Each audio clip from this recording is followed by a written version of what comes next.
Chapter 1. The plane landed smoothly in a city.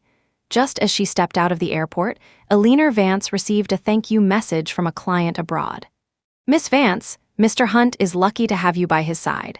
To secure this project, you not only drank until you were sick, but also managed to compress 10 days of work into 3. All just to rush back to the country to celebrate his birthday. I don't admire many people, but you are one of them. Here's to our successful partnership, and I wish you and Mr. Hunt a wonderful evening. Elina's lips curved into a faint smile as she typed back a simple, thank you. She took out the gift she had prepared for Ethan Hunt from her bag, examining it in her palm. After a dozen hours of turbulence, it was thankfully still in one piece. Ever since she was 21, she had been by Ethan Hunt's side, serving as his most capable assistant and his unannounced lover. For 9 years, she had spent every single one of his birthdays with him. This time, she didn't want it to be an exception. His schedule indicated he had a business dinner tonight. With no time to rest, Elina hailed a cab straight for the private club, planning to pick him up and go home together. Arriving at the club, she walked directly to the VIP room. Pushing the door open, her eyes were met with the sight of a young girl with a ponytail and a somewhat naive face. Elina froze for a moment before the young girl broke the silence and introduced herself. Hello, Miss Vance. I'm Daisy Reed, an intern in the executive office. I'm the one accompanying Mr. Hunt to the dinner tonight. Hearing this, Elina frowned in displeasure. What was the executive office thinking, sending an intern to accompany him to a business dinner? She glanced around the room but didn't see Ethan. She turned back to the girl and asked, "Where's Mr. Hunt?" Daisy looked out into the hallway with a bewildered expression and said cautiously, "Mr. Hunt went to buy me shoes. The heels I wore today were a bad fit and rubbed my heel raw. When he saw it, he told me to wait and insisted on going to the mall to buy me a new pair. Didn't you see him on your way up, Miss Vance?" Elina's body went rigid, her heart feeling as if it had suddenly split open. Having been with Ethan for so many years, she knew him better than anyone. He was cold, indifferent, and hated any unexpected incidents that disrupted his work or life. She remembered a time when she was running a high fever, and the first aid kit was right beside him, yet he wouldn't even bother to hand her the medicine, let alone in a situation like this, where he would actually condescend to run downstairs to buy shoes for an intern. She finally began to truly re-evaluate the young girl before her. Delicate, innocent, with a pure light shining in her eyes just as she had been when she first met Ethan. She looked a bit like her 21-year-old self. While she was lost in thought, Ethan returned, carrying an exquisite shoebox with a large pink bow on the packaging, which looked completely out of place with his high-end, custom-tailored suit. He walked in and glanced at Elina. He didn't seem surprised by her appearance, nor did he ask about her business trip. Instead, he walked straight past her, raised an eyebrow to signal Daisy to sit on the sofa, and then half-knelt on the floor, took the shoes out of the box, and personally put them on for her. "How are they? Do they fit? Does it still hurt?" A rare gentleness filled Ethan's eyes. From a distance, Elina watched everything quietly, a heavy stone suddenly pressing down on her heart. But before she could react, Daisy let out a small yawn. Ethan chuckled. "Sleepy." With that, he pulled the young girl up, ready to leave. Seeing that Ethan was about to go, someone in the room quickly called out to him. "It's so early, Mr. Hunt. We haven't finished these drinks." Hearing someone pressuring him to drink, Daisy remembered the purpose of her trip. She was about to go drink when Ethan subtly stopped her, then cast a commanding look at Elina. Chapter 2, having been with him through so many of these dinners, a single glance was all it took for Elina to understand. Daisy was here to take the drinks for him, but now, he was unhesitatingly pushing her out to take the drinks for Daisy. Who on earth was this Daisy Reed? 1,000 thoughts swirled in her mind, but this was clearly not the time to dwell on them. She forced a smile and walked over gracefully. Having just been discharged from a hospital abroad, the pungent smell of alcohol in the glass made her stomach cramp uncontrollably. Her face slightly pale, she pursed her lips, closed her eyes, and downed the glass in one go. Elina went to the restroom and threw up twice. When she returned, she found that Ethan and Daisy were already in the car. She glanced at her watch. The hour hand was just shy of midnight. Even though there was an outsider present, the gift had to be given on the day. She quickly took the gift box from her bag and, with slightly unsteady steps, handed it to Ethan. "Happy birthday, Mr. Hunt." Beside them, Daisy's eyes widened when she saw the gift. "Mr. Hunt, is it your birthday today?" Seeing that the car was about to leave, Daisy quickly spoke up. "Mr. Hunt, wait for me for a second." With that, she jumped out of the car and ran off. And Ethan, who was usually incredibly impatient, merely watched her run off with a faint smile, then actually told the driver to wait. More than 10 minutes later, Daisy returned, panting, carrying a bag. "Mr. Hunt, I'm sorry, I didn't know it was your birthday." "Happy birthday." It was a very childishly wrapped box containing a snow globe from a boutique window, a stark contrast to Ethan's cold and noble demeanor. Elina used to love buying these little trinkets, but he had always sneered at them, looking down on them the most. Now, holding that box, a doting smile actually appeared in his eyes. "Thank you. I like it very much." Elina felt a void in her heart, and a cold wind seemed to blow right through her, sending shivers down her spine. Back at the apartment, Ethan stood by the window, holding the snow globe Daisy had given him. The corners of his lips were slightly raised, as if he found it utterly adorable. Meanwhile, the watch she had brought back from abroad was tossed carelessly on the sofa, the box having fallen to the floor. That watch had cost her an entire year's bonus, and she had pulled many strings to buy it. It was a matching set with the one on her own wrist, but it seemed he didn't like it. Elina quietly walked up behind him and wrapped her arms around his waist from behind. "Happy birthday." Ethan's body stiffened, then he gave a faint. She pressed her face against his back and spoke again. "A month after your birthday, it will be my birthday." Seeing no reaction from him, she emphasized it again. "I've been by your side for 9 years without realizing it. Time flies, I'm about to turn 30. Ethan frowned and gently pulled her away. "I gave you a supplementary card. Just buy whatever you like." After saying this, he placed Daisy's gift in the bedside drawer and then turned indifferently to take a shower. The sound of dripping water echoed, each drop feeling like a hole being drilled into her heart. She looked down at the slightly ajar drawer. Inside was a glass jar filled with many colorful folded paper stars. Many years ago, she had folded them for him. Back then, he must have found her cute, because he put the jar in the drawer and said casually, "Fill this jar with stars, and I'll marry you before you turn 30. Now, she was about to turn 30, and the jar was nearly full, but he seemed to have forgotten his promise. Chapter 3, After a sleepless night, Elina arrived at the office the next day to find Daisy standing before her, notebook in hand, very early. "Miss Vance, Mr. Hunt told me to learn a few things from you." She looked up at the young girl in front of her, with her clear yet faintly foolish eyes, and remained silent for a moment, saying nothing.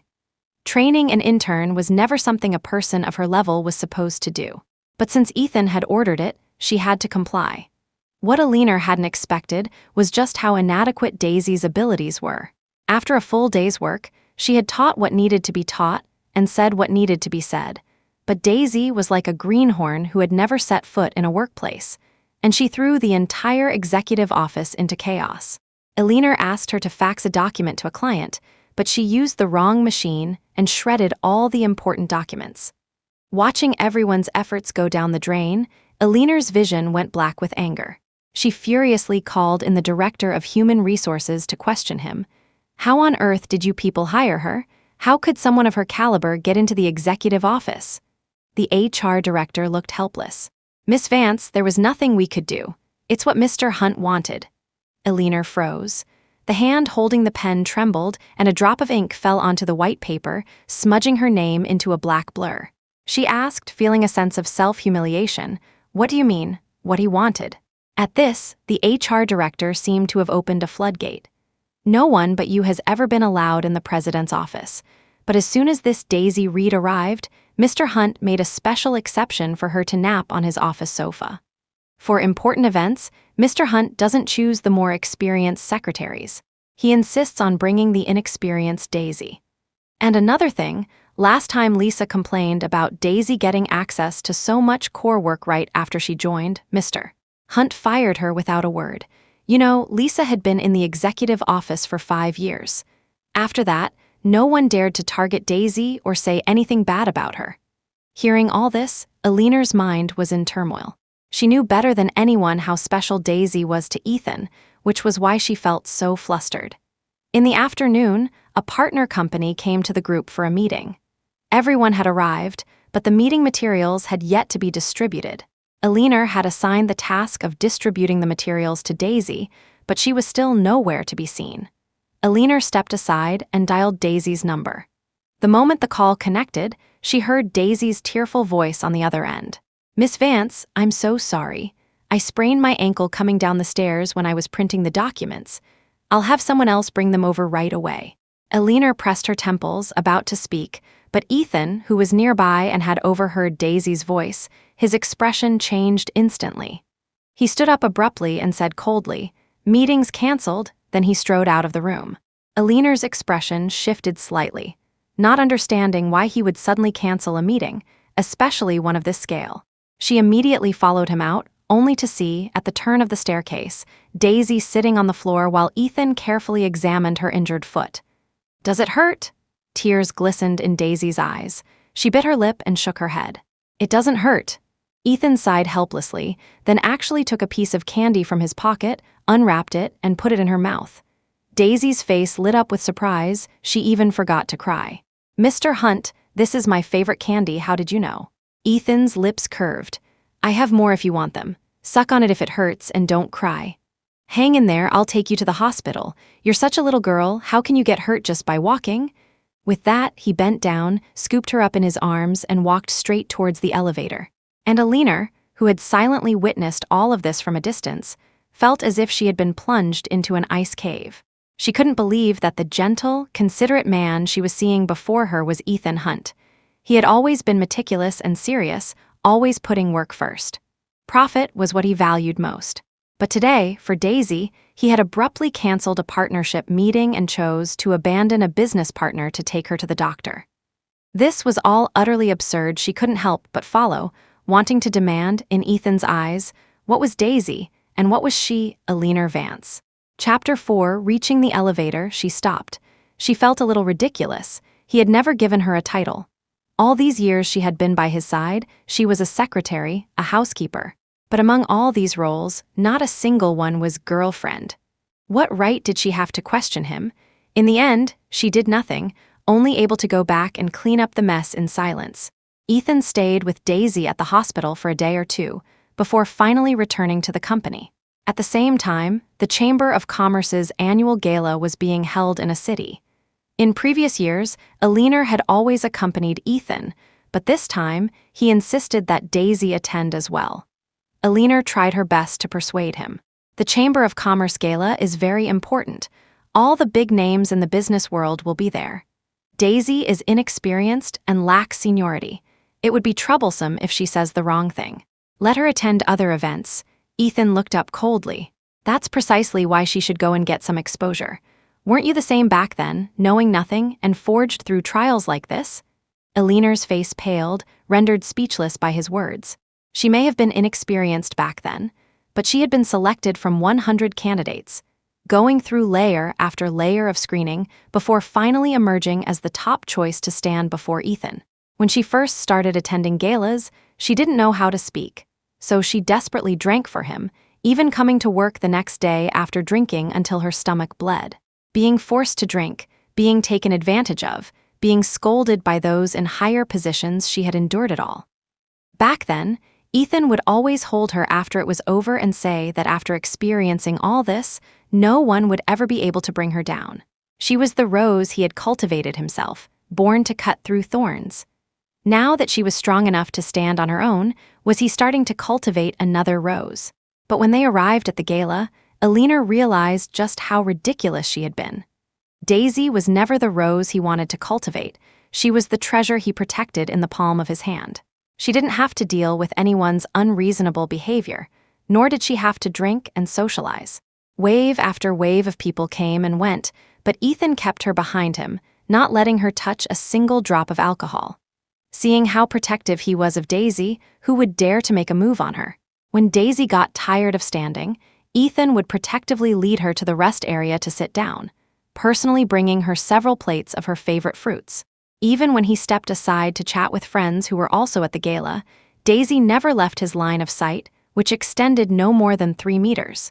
It was absurd. Originally, the secretary was there to serve the CEO, but now it had become the CEO serving the secretary. Elina couldn't bear to watch anymore. Plus, she had drunk a little too much, so she went to the restroom and splashed cold water on her face. The face in the mirror was more refined than before.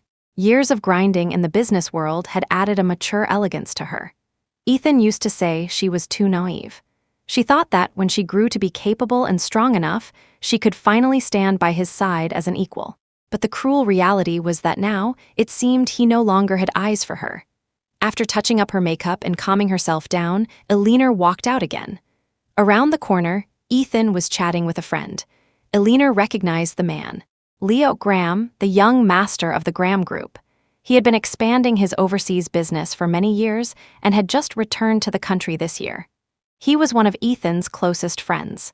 Leo swirled the red wine in his glass with a carefree air, his gaze landing on Daisy not far away. "What's the deal with that little girl? The news has already spread through our circle. They say you're spoiling her to the heavens. Are you really into her? If you are, why haven't you made a move?" Ethan smirked. "I can't bring myself to. She's too well behaved, different from other girls. Besides, the more you care, the more you cherish. I still have some loose ends to clean up. I want to give her the best." Behind the door, Elina's body stiffened, her face instantly turning deathly pale. The loose ends he was talking about, was he referring to her? Chapter 5, the cold wind cut at her face like a knife. She stood blankly behind the door, her limbs turning to ice. If it were the old her, she probably would have stormed up to Ethan and demanded he make things clear. But she wasn't the reckless, impulsive 20-year-old girl anymore. She was about to turn 30. At 30, she no longer had the right to question Ethan Hunt. Some questions, when you already know the answer, become undignified to ask. But no matter how she tried to control it, her heart felt like it was being stabbed. Her 9 years of youth, what did they mean in Ethan's eyes? She was trembling, unable to stand steady, when Daisy, who had appeared behind her at some point, suddenly took her hand. "Miss Vance, I think I drank too much. I'm a little dizzy."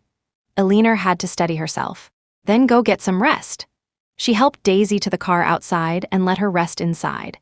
When she returned to the gala, Ethan noticed Daisy was gone and was searching for her with a cold face. Seeing his anxious expression, Elina's eyes stung. She fought back her disappointment and walked forward. "Daisy wasn't feeling well, so I let her go rest in the car." Hearing that Daisy was unwell, Ethan's brow furrowed into a deep crease. "I'll go check on her. I'm leaving this to you." With that, he didn't linger for another second, rushing out the door without hesitation. Elina's lips twisted into a bitter smile as she picked up a wine glass and walked into the crowd. Ethan was right. The more you care, the more you cherish. That's why he would let her go, to socialize and navigate the crowd. After a round of socializing, Elina was already half drunk. She put down her glass, intending to leave, but saw Leo Graham, who had been chatting with Ethan just moments before, being carried out by 2 bodyguards, dead drunk. She had heard about Leo's tolerance for alcohol from Ethan and knew his character. It was impossible for him to get this drunk at such a gala. Could it be that someone had drugged him? A chill ran down Elina's spine. Though she didn't know what had happened, she couldn't just stand by and do nothing. She followed the 2 men outside and rushed forward to block them. "Who are you? Where are you taking him?" The 2 men exchanged a look, then glared at Elina. "Mind your own business." Elina, a veteran of the business world, was no longer the little girl who would cry after being yelled at by a couple of thugs. She stepped forward to block them. "I said, let him go. If you don't, I'm calling the police." Amidst the commotion, Leo regained some consciousness. He struggled to push away one of the men holding him. As he was about to make another move, the man who had been pushed away pulled out a knife and swung it at Leo. Seeing the glint of the sharp blade, Elina didn't know where she found the courage, but she unhesitatingly threw herself in front of Leo. Look out! The moment the knife lunged, Leo, quick-witted and agile, kicked the man several meters away. Before the bodyguards could advance again, Leo warned them with extreme composure. "This place is full of people. If you make another move and mess this up for Chester Graham, do you think he'll let you off?" The 2 men exchanged a glance, dared not linger, and fled frantically into the darkness. After they had completely disappeared, Leo could no longer hold on and collapsed again. The drug must have taken full effect. No matter how many times she called his name, he didn't respond. Elina quickly called over 2 waiters, helped him to a room upstairs, and got some antidote soup, which she personally fed to him. Half an hour later, Leo finally woke up. Regaining consciousness, Leo frowned, rubbed his temples hard, and cursed softly under his breath. But upon seeing Elina by his side, he immediately composed himself, reverting to his usual carefree demeanor. "Thank you for tonight. If you hadn't stopped them, I might have been thrown into some woman's bed by Chester's men by now. If my old man found out about that, my business prospects in this country would be over." It was a well-known fact in a city that Leo and his half-brother did not get along. Elina just hadn't expected him to go to such lengths to frame Leo. Leo's eyes darkened. He suddenly remembered something, and his charming eyes looked at her again. "I have to ask, when that guy came at me with a knife, why did you risk your life to save me? Didn't you value your life?" Chapter 6. As expected of a city's famous playboy, a single glance from him could make one's heart race. Elina lowered her head, avoiding his eyes. "Because you're Ethan Hunt's friend, he wouldn't want anything to happen to you. If he were sad, she wouldn't be happy either." She swallowed the rest of her words. Leo's eyes flickered, and his gaze on her held a new spark of interest. Everyone in their circle said that Elina Vance loved Ethan Hunt to death. He hadn't expected her to love him to this extent. What a pity. He smiled thoughtfully and then said, "In any case, I owe you one. If you ever need anything, just ask. I'll make it happen." Elina hadn't had any ulterior motives when she helped him, so she didn't take his words to heart. After bidding him farewell, she went home. Ethan was already asleep when she returned. He hadn't even left a light on for her. She tiptoed to the bathroom with her pajamas, then quietly showered and lay down beside him. She turned on her side to hug him, but Ethan, in his sleep, rolled over, and her hand was mercilessly pushed away. Elina gave a bitter smile, curled herself into a small ball, and slept by the edge of the bed. The next day, Hunt Corporation held its mid-year ceremony, where several important awards would be presented to employees. Each award, besides public recognition, came with an additional cash prize of $15,000. The Employee of the Year award, in particular, was not only selected by him personally, but also presented by him. So, for the people in the company, the most important part of this award wasn't the prize money, but the personal affirmation from Ethan Hunt himself. Everyone knew how demanding he was. Over the years, very few people had earned his praise, and almost everyone in the company tacitly agreed that this award could only belong to Elina Vance. Her dedication to her work over the years was plain for all to see. To secure a project, she could stake out a client's building for a day and a night without food or sleep. At social functions, she would take any drink meant for Ethan. The number of consecutive days she had worked overtime at the company had broken the records of all previous veteran employees. Everyone called her a workaholic, but only she knew that only by working this hard could she make Ethan see her. Therefore, she desired this award, presented by him personally, more than anyone else. When she arrived at the company, the young girls at the front desk were gathered together, chattering excitedly as if they had discovered something incredible. She inquired briefly and learned that Leo Graham had also come, as his company was a partner of Hunt Corporation and he was a good friend of Ethan's. Unlike Ethan's cold and arrogant demeanor, Leo was approachable and handsome. No wonder the young girls were so excited. Seeing Elina, everyone swarmed around her. "Miss Vance, after you win the award today, are you going to treat us all to a meal?" Yes, congratulations in advance, Miss Vance," Elina smiled lightly. "Mr. Hunt hasn't announced it yet. If I really do win, I'll definitely treat everyone." The girls grew even happier. "Is there even a question? In the executive office, Miss Vance is the most senior and the hardest working. Not just in the company, but compared to everyone in the entire group, this award has to be yours." Exactly, if they gave the award to someone else, it would be totally rigged. She quickly made a gesture to quiet the outspoken girls. The awards ceremony began. She stood to the side, her eyes accidentally meeting Leo's. She gave a slight nod as a greeting. Leo looked at her, a faint, unreadable smile on his lips.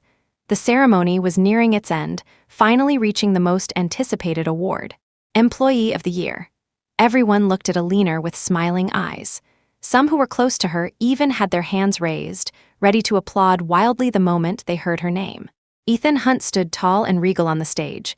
exuding a powerful, kingly aura. His deep eyes swept over Elina for a second. The next moment, his thin lips slowly uttered Daisy Reed's name. Chapter 7, the room fell silent. In that instant, surprised and sympathetic gazes all turned in unison to Elina, who had been ready to accept the award. Beside her, Daisy was ecstatic. She hugged Elina, jumping with joy. "Miss Vance, I won. I thought this award would be yours. I've only been at the company for less than 3 months on stage." Ethan's eyes were gentle, his tone incredibly doting. "Daisy Reed, why haven't you come up to receive your award?" She watched Daisy bounce onto the stage, take the trophy from Ethan's hands, stand beside him, and excitedly cradle the trophy for a photo with him. And Elina, in a corner below the stage, blinked back the mist in her eyes and, in the silence, was the first to start clapping. After the ceremony, everyone attended a banquet. Daisy, despite her low rank, was given the exceptional privilege of sitting next to Ethan. The usually noble and reserved Ethan was now unreservedly peeling shrimp and placing them in her bowl. Elina's hand trembled involuntarily. Her knife and fork crossed, and the sharp blade sliced her finger. Blood instantly stained the white tablecloth. She grabbed a napkin to wrap her wound and quickly stood up. Behind her, Ethan's gaze never once left Daisy.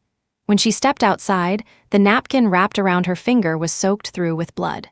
As she looked down, Leo Graham had followed her out. "Get in the car." She was a bit stunned, standing motionless. Leo directly opened the car door and pushed her in. "The cut looks a bit deep. If you don't get it treated at a hospital, it'll leave a scar." Elina smiled bitterly. He wasn't sitting close to her, yet he had noticed her injured hand immediately. Ethan, who was right across from her, had completely ignored her. Was it that Leo was exceptionally observant, or that Ethan was just that unconcerned about her? After her wound was bandaged, Leo offered to drive her home, and she didn't refuse. Although Leo hadn't been in the country for years, given his friendship with Ethan, he was clearly aware of her relationship with him. Refusing would only make her seem coy. On the way, Leo looked at her with a half smile. "I still owe you one. You look like you're troubled by love. Need my help?" She looked out the window and couldn't help but laugh. "How would you help me?" Leo held the steering wheel with one hand, his handsome face looking slightly roguish. "A little girl like Daisy probably couldn't resist a man like me. If you need me to, I don't mind sacrificing my good looks. Besides, my old man is nagging me to find a girlfriend anyway." Elina forced a bitter smile and waved her hand. "Forget it, you can't force matters of the heart." Hearing this, Leo glanced at her, his tone half serious, half joking. "Fine. Besides, compared to Daisy, I'm more interested in you." Elina was stunned. She looked up and saw that his eyes didn't seem to be joking. Flustered by his words, she hurriedly thanked him after getting out of the car and walked in without looking back. A man like Leo must have countless women around him. Why would he suddenly pay attention to her? It was just a chance encounter. How could she take that promise seriously? Chapter 8. In the days that followed, Leo always seemed to coincidentally appear by her side. Most of the time, Elina kept a detached distance from him. Leo knew she was being deliberate, but he never pressed the issue. When she was downing drink after drink to close a deal, he would quietly take the glass from her hand, smile, and drink it for her. After the dinner party ended, the first thing he asked was whether the cut on her hand had healed. Elina's heart trembled. She thought about how she and Ethan had spent every day together recently, yet he hadn't noticed her injured finger at all. He had even assigned her to move all the meeting files from the records room for Daisy. Elina's heart felt as if it had turned to stone. Every time he hurt her, a piece of her heart would break, and the love would turn to ash, gradually dissipating in the wind. She no longer knew if what she felt for him was love, or simply years of obsession and sacrifice that made her unwilling to let go so easily. 9 years. She had waited for 9 years and had no more time to waste. The night of Elina's 30th birthday was the last chance she gave him. She meticulously prepared a table full of dishes and even personally baked a cake. After these preparations, she took out the glass jar from the drawer, which was now filled with paper stars. At the office that morning, she had reminded Ethan that it was her birthday tonight. He had paused for a moment but still promised to come home to celebrate with her. But the clock was already pointing to midnight, and there was still no sign of him. The dishes on the table had gone cold. Elina had reheated them over and over until they looked limp and unappetizing in their plates. She finally picked up her phone and dialed Ethan's number. The call connected, but the person who answered was Daisy. "Miss Vance, the power went out at my place. Mr. Hunt was worried I'd be scared of the dark, so he's here with me now. Is there anything you need? I can pass it on to him." Elina's heart turned cold inch by inch. Her slender fingers used all their strength to hold the phone, preventing it from slipping from her grasp. She was silent for a long time, unable to utter a single word. In the end, she calmly hung up. 9 years of being together, 9 years of companionship, 9 years of devotion, all of it was no match for Daisy's simple fear of the dark. She felt utterly ridiculous, and she felt that the love of these 9 years was even more absurd and cheap.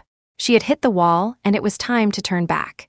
It had taken her 9 years to love him, but only a single moment to give up on that love. Elina dumped the dishes on the table into the trash can, one by one. Then she opened the glass jar full of stars and flushed them all down the drain. After doing all this, she took out her phone and dialed Leo's number. "Leo, you said before that you owed me one and that you'd do anything I asked. Does that offer still stand?" Leo on the other end seemed to have just fallen asleep, his voice still a bit drowsy. Upon hearing Elina's voice, his hoarse tone instantly cleared. "Of course. What do you want?" Elina sat in the empty living room, watching the bright moonlight cast shadows on the wall. The clock struck 12. She smiled softly. "I'm 30 today. I want to get married." Chapter 9. The next morning, Ethan, as if he had completely forgotten about missing her birthday last night, told her with a normal expression to pack her things and accompany him on a business trip abroad for a few weeks. Elina looked at him quietly for a few moments, then took out the resignation letter she had already prepared and placed it calmly in front of him. "I'm sorry, Mr. Hunt. I'm resigning. As for the business trip, please arrange for someone else to go with you." Ethan looked at her resignation letter and frowned, displeased. He thought she was throwing a tantrum over her birthday and tried to placate her with a little patience. "Stop fooling around. I'll make up for the birthday later." Elina shook her head, her tone more serious than ever. "I'm not fooling around. I've been considering my resignation for a long time." Hearing this, Ethan stopped what he was doing and looked at her, his expression serious and cold. "Elina, you have to understand, you're not young anymore." Elina was almost stunned. That's right. She had been with him since she was 21. She had given him her best years and her youth. Now she was indeed no longer young. So did he think she had nowhere else to go, that she could never leave him? But back then, he was the one who promised to marry her. That was why she had stayed by his side so devotedly for 9 long years. Had he forgotten all that? Ethan glanced at the time. The plane was about to take off, and he didn't have any more time to waste on Elina. After a moment of silence, his expression softened slightly, and his voice became gentler. "If you're just tired lately, then take some time off. The company will give you a long vacation. We'll talk about everything when I get back. I'll bring you a gift." With that, he walked straight out of the office and said to Daisy outside the door, "Get ready. You're coming with me to the airport." Daisy was a bit flustered. Since joining the company, she had never worked alone. "Mr. Hunt, I'm afraid I won't do a good job." Ethan was in a rare good mood. "What are you afraid of when I'm here?" She blushed slightly, gathered her things, and hurried after him.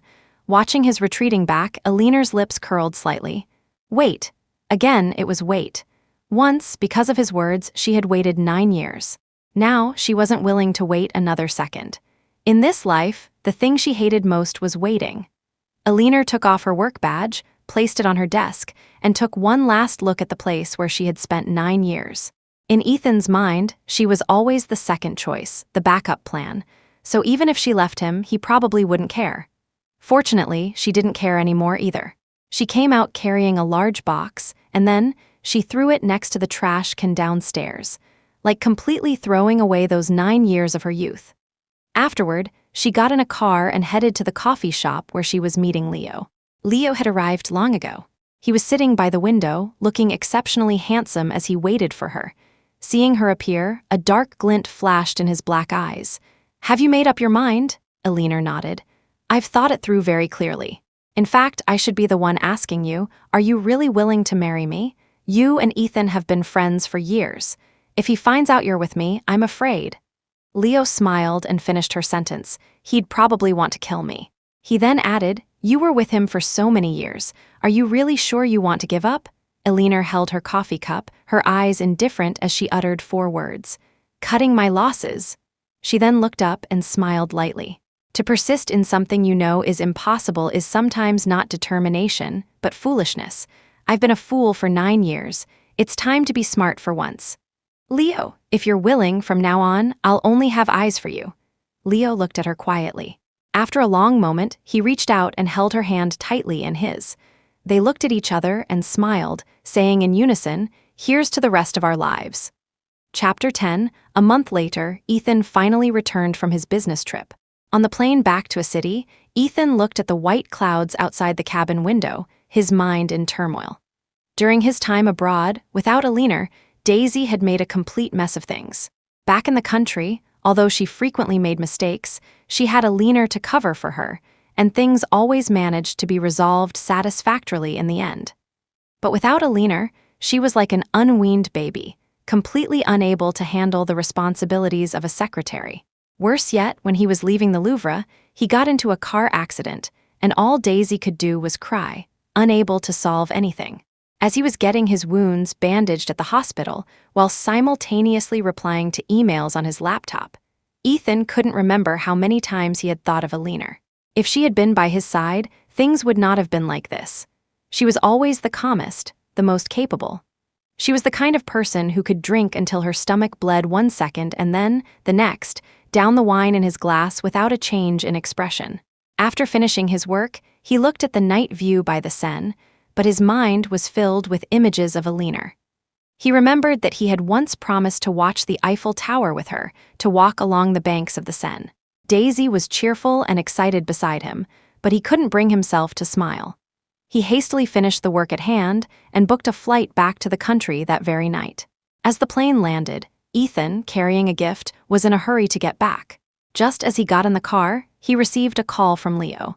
He said he was getting married in a few days and wanted to introduce his future wife to his friends beforehand. Ethan was a bit surprised. He had known Leo for many years and had never heard of him having a girlfriend. How could he just announce that he was getting married? He frowned. Some other day, I need to go back and see Elina first. She was throwing a tantrum before my trip. I need to soothe her. Leo on the other end of the line paused, then said with a somewhat ambiguous tone, Elina will be there too. Ethan didn't think much of it, hung up, and told the driver to turn around and head to the address Leo had given. By the time he arrived, most of their friends from their circle were already there. They greeted Ethan and then started discussing his hasty and sudden marriage.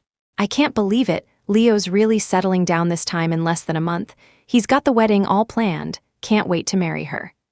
Yeah, even though it's rushed, the house, the car, the diamond ring, he picked them all himself. Everything is top-notch, not a single detail overlooked. I wonder what kind of woman could make the great playboy Leo settle down so quickly. Ethan smirked. He had never been interested in such gossip, just listening to it for amusement. But Leo had said Elina would be here. Why hadn't he seen her yet after all this time? His cold gaze searched the crowd.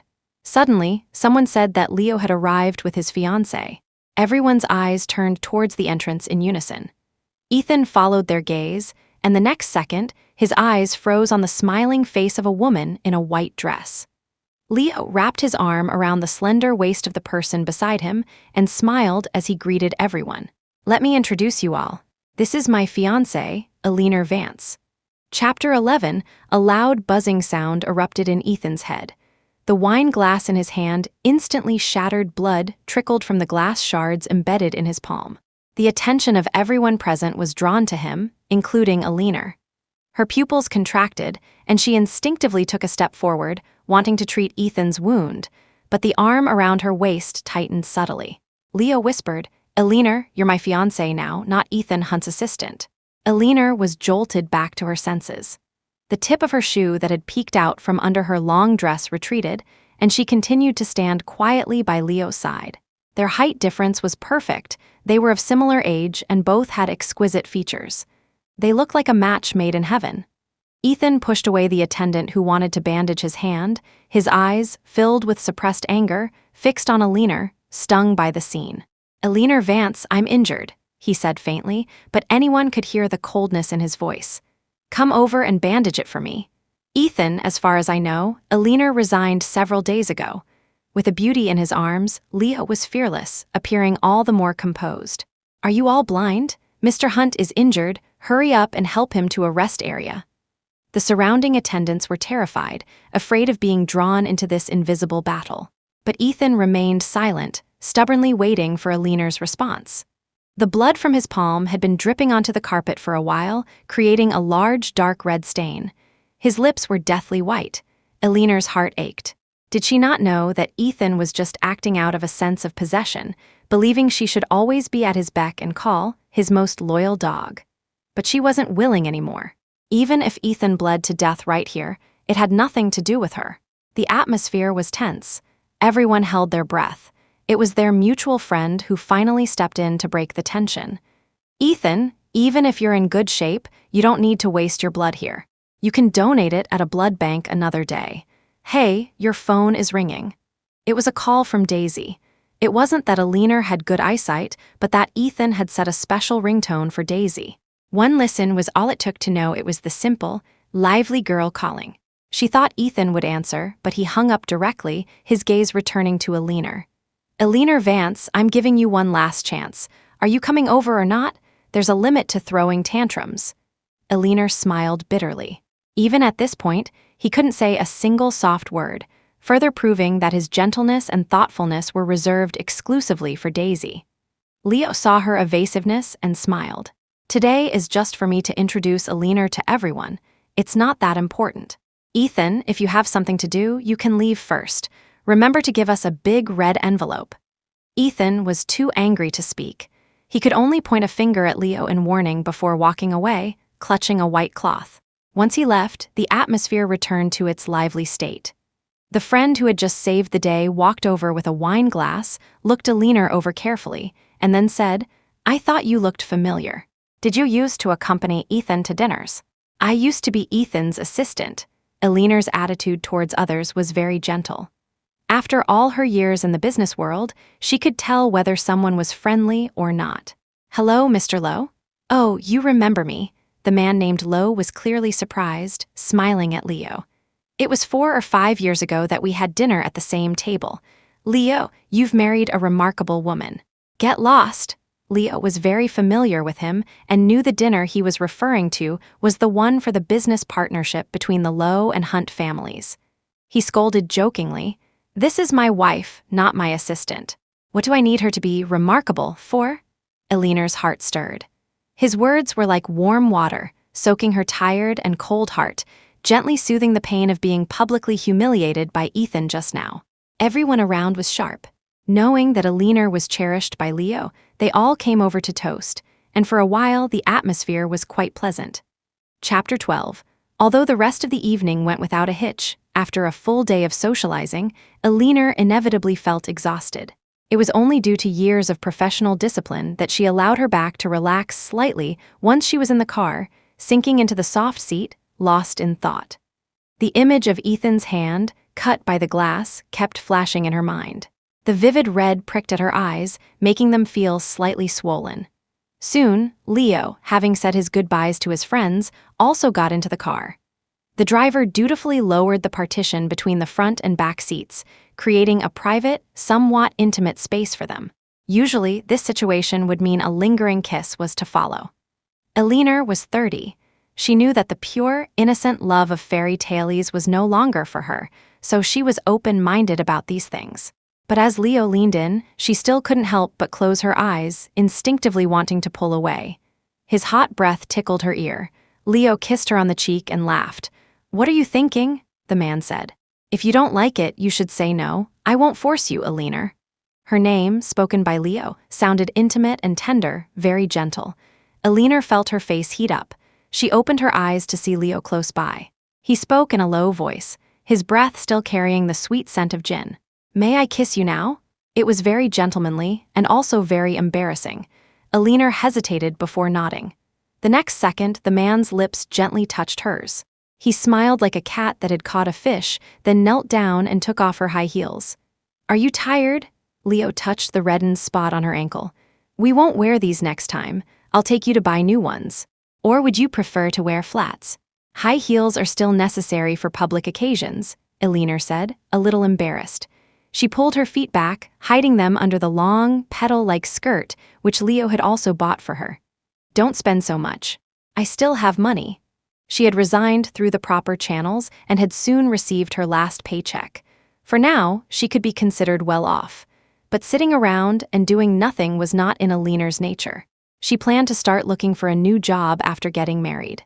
Back then, Elina had won the role of Ethan's secretary because of her own impressive skills.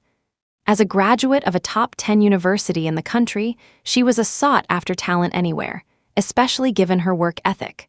It was just that her work experience over the past 9 years was not exactly glorious. Because of that never-publicized relationship, Elina had been forced to perform duties that went far beyond those of a secretary. Her talents and abilities had been restricted. Leo pulled out a pair of comfortable slippers from under the seat and put them on for Elina. Hearing her words, he smiled and said, "It's fine not to wear heels. There are so many young people now, why stick to those old-fashioned workplace rules?" Besides, he kissed her on the knee and smiled. "You're now the young mistress of the Graham Group. Who would dare give you a hard time?" Chapter 13. Elina was amused by him, but she soon realized a serious problem. While she wasn't a destitute young woman, her money was certainly nothing compared to the Graham family's fortune. After a moment's hesitation, she said, "Leo, do you want to find a lawyer to discuss our assets?" Leo said nonchalantly. "The most important thing right now should be Elina. I'm already your fiancé. Shouldn't you change how you address me?" Elina was taken aback. "What should I call you?" "Honey, darling," Leo counted on his fingers very seriously. "If you don't like those, you can call me husband like in the old days." "What was all this nonsense?" Elina said, embarrassed. "Do I have to call you that? Aren't we getting fake married?" But Leo insisted with a nod. She had to consider it seriously and finally said with a slightly troubled expression, "Can I call you Leo?" "Okay, we'll go with that from now on," Leo nodded with satisfaction. "My parents call me that too. But after we get married, we'll be lovers and family, so it's very intimate." Everything with Leo felt new to Elina. She had been in a 9-year loveless relationship with Ethan, and apart from their physical intimacy, she rarely felt loved. But Leo was different. He enthusiastically faced all the initial problems of their relationship, even having the driver take a detour to a nearby mall. "Let's not wait. Let's go pick out shoes and some daily necessities today." He was a man of action. Elina, still in her slippers, was dragged out of the car by Leo. She was still wearing the long gown from the party, but luckily, her slender, tall, and well-proportioned figure didn't make her look top-heavy. Instead, she had a casual, lazy beauty. And Leo, holding her hand, looked like a groom who had just stolen his bride. Elina was amused by her own imagination. Leo tilted his head and studied her for a moment, then suddenly said, "Elina, you should smile more." His comment made Elina self-conscious. She pressed her lips together to hide her smile, but Leo's eyes remained fixed on her, as if he had seen something amazing. Before Elina could feel uneasy, Leo reached out and poked the corner of her lips. "You have 2 dimples. They're so beautiful." A nearby sales associate was covering her mouth and giggling.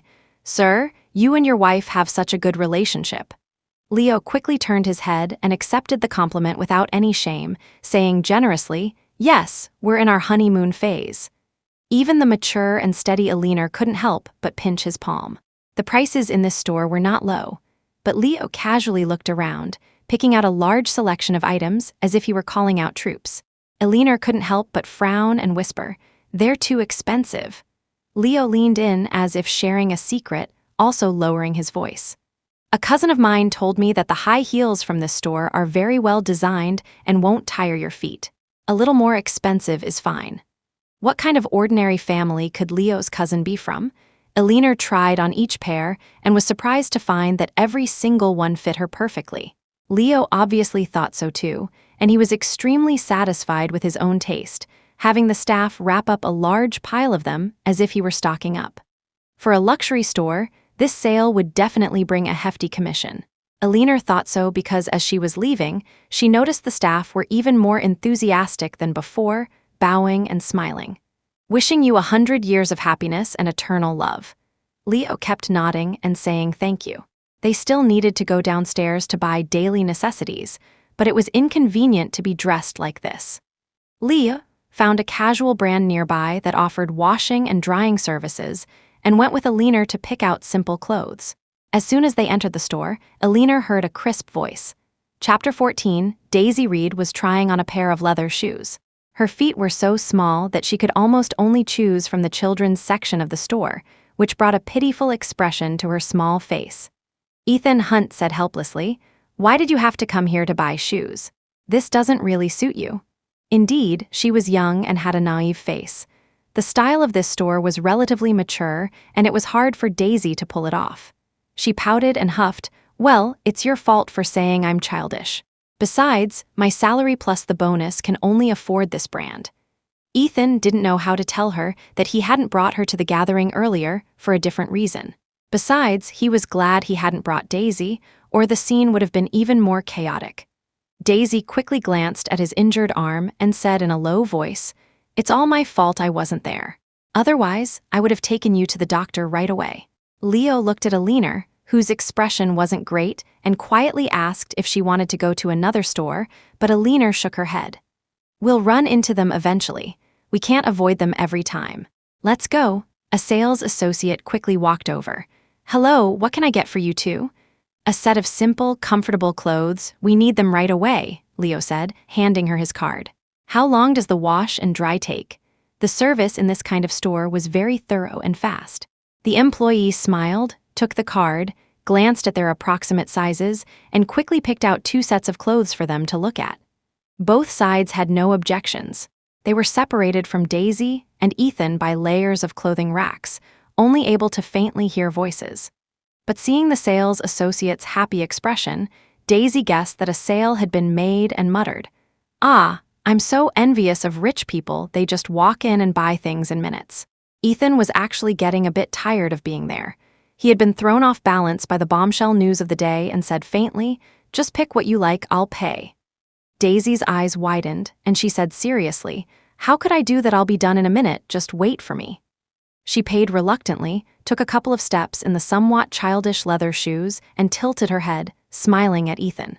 "Do I look good?" She looked so young and pure.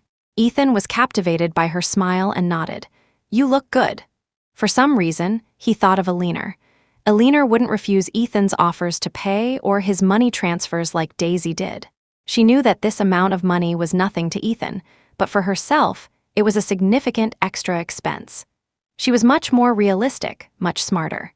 Just like when she realized she had no chance against Daisy, she rationally withdrew and moved into someone else's arms. This thought annoyed Ethan. The next moment, the sales associate from the other side brought them their dried, soft clothes. She smiled and said, "Sir, ma'am, the fitting rooms are over there. You can go change. We'll take care of washing, drying, and folding your old clothes and have them delivered to your residence." There was no avoiding it, Elina thought. If they ran into them, they ran into them. Just be gracious. But she still felt inexplicably nervous. A large hand took her cold one. Leo whispered, "What are you afraid of him for? He's not a tiger." Elina couldn't help but look at him.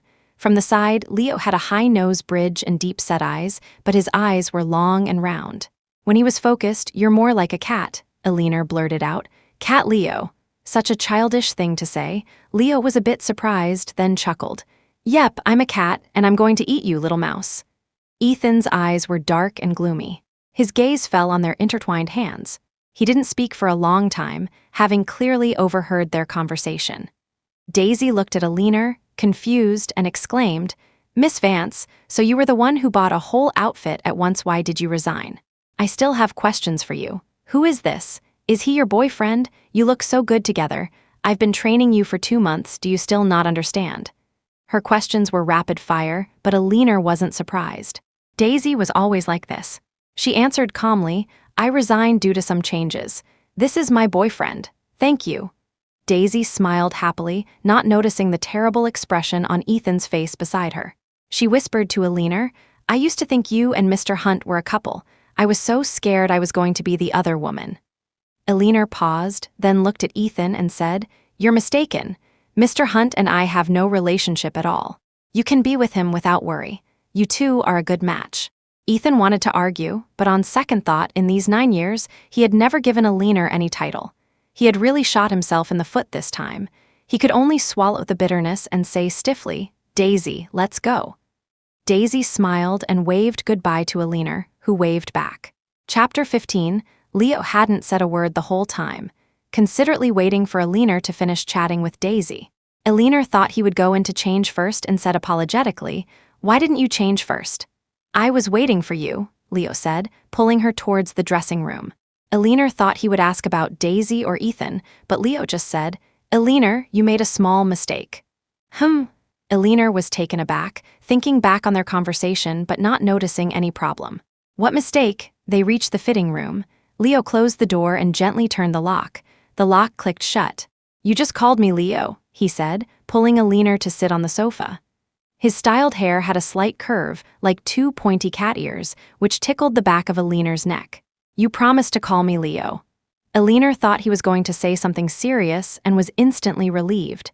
She said helplessly, "I just haven't gotten used to it." Leo looked up, his eyes bright. Elina flinched slightly under his gaze.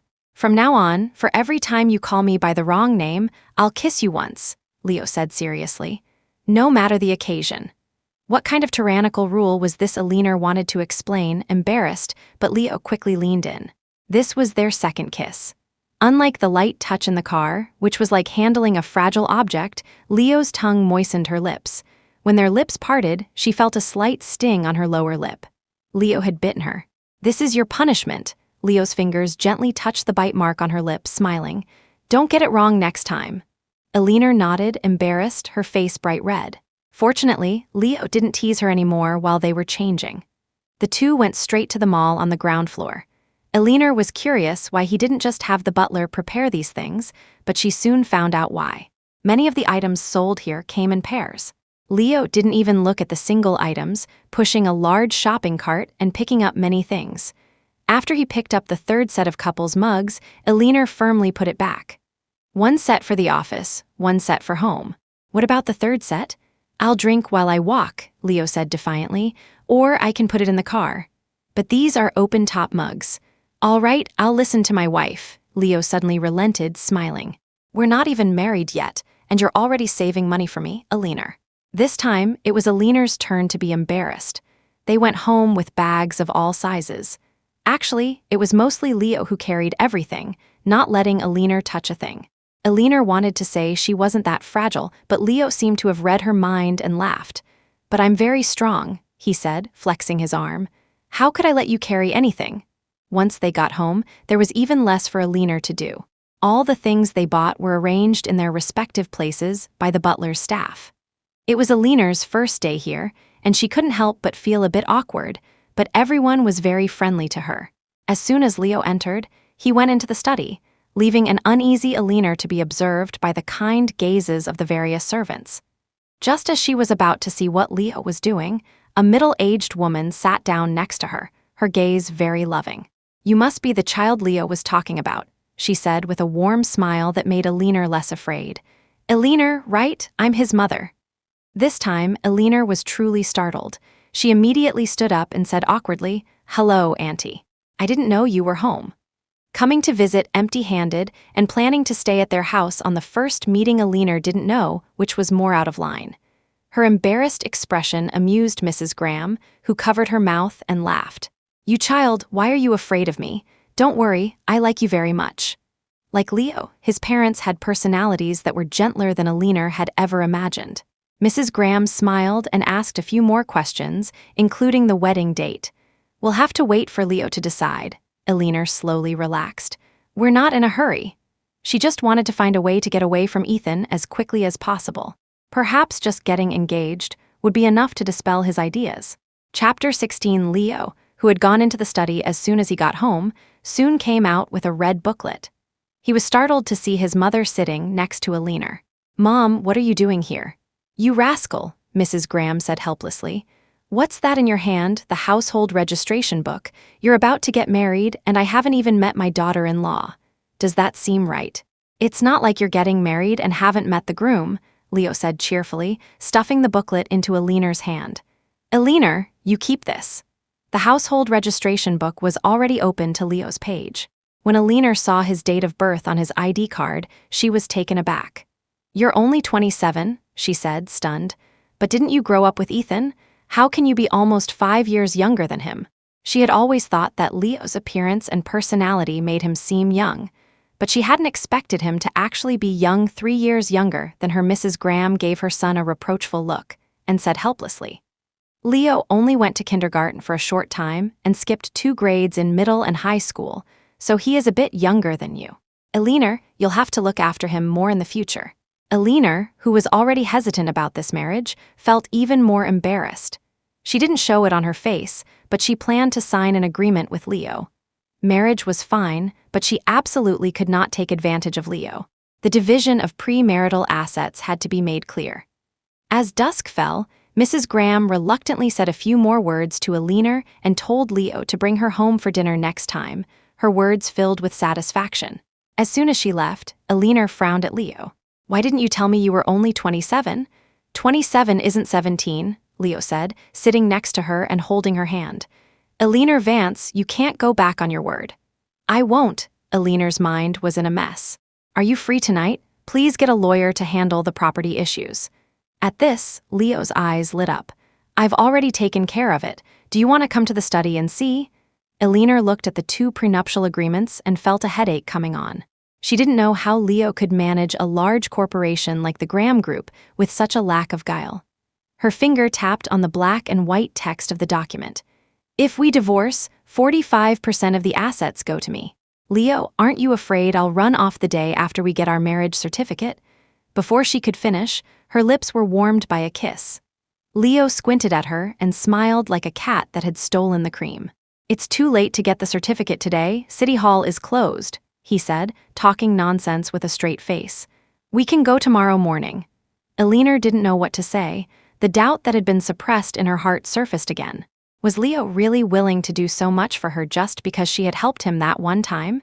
It was too absurd, a reason that simply didn't hold up. Elina didn't believe it. But she also knew that if she asked Leo directly, she wouldn't get a real answer. Chapter 17.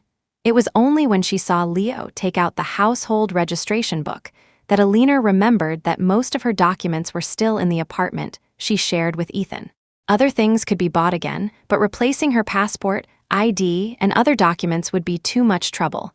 Luckily, she knew his work schedule well. Of course, Ethan had more than one residence. He wouldn't stay in this former love nest after their falling out. It had probably been left vacant. Perhaps in a little while, all her clothes would be thrown out, all traces of her life erased, and even the passwords and fingerprints would be updated. It was better to go and pack up now while she still could. With these thoughts, Elina used her fingerprint to open the door. The door made a slight sound, and she breathed a sigh of relief. She really didn't want to see Ethan. Besides, Ethan wasn't the type to generously return her things. Perhaps Elina would get the advice to look in the trash, it'll be faster.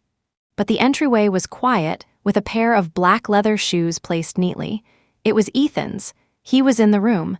Elina felt a sense of surprise. She hesitantly changed into slippers and pushed the door open to find Ethan asleep on the bed. She hadn't seen him in a few days. His hand was still wrapped in a bandage, his palm slightly clenched, and a dark bloodstain on the gauze hinted at a worsening wound. He seemed to be sleeping restlessly, his brows tightly furrowed, his breathing a bit rapid. He seemed to be lying on a piece of clothing. Elina had no mind to observe closely. The sound of her own heartbeat was almost deafening as she tiptoed to the bedside cabinet. Her documents were always kept neatly, all in the top drawer. But it was impossible to open the drawer without making a sound. Sure enough, as soon as she opened it a little, Ethan woke up. He subconsciously reached out and wrapped his arm around Elina's waist, his voice thick with sleepiness. Just 1 more hour of rest. This commanding tone was only for her, not for Daisy. So did Ethan think she was still by his side, or was it just a habit built up over the years? Elina didn't know and didn't want to think about it. She pulled the drawer open completely. This time, Ethan was fully awake. He had a bad temper when he woke up. He instantly let go of her, sat up in bed, and frowned at Elina. You still know how to come back? Elina didn't know what to say. This cold, sarcastic tone was the Ethan she knew. She paused, took her documents, and walked towards the door. Ethan looked at the empty drawer and finally understood why Elina had come back. He looked angrily at her retreating back, grabbed the clothes he had been lying on, and threw them on the floor. It was Elina's coat. He hadn't been able to sleep well for days. Every time he woke up from a dream, it was with the image of Elina's tearful eyes. Only here, in this room that held her faint, sweet scent, could he get a full night's sleep. Ethan's mind was in turmoil. He said angrily, "Elina Vance, are you really going to marry Leo?"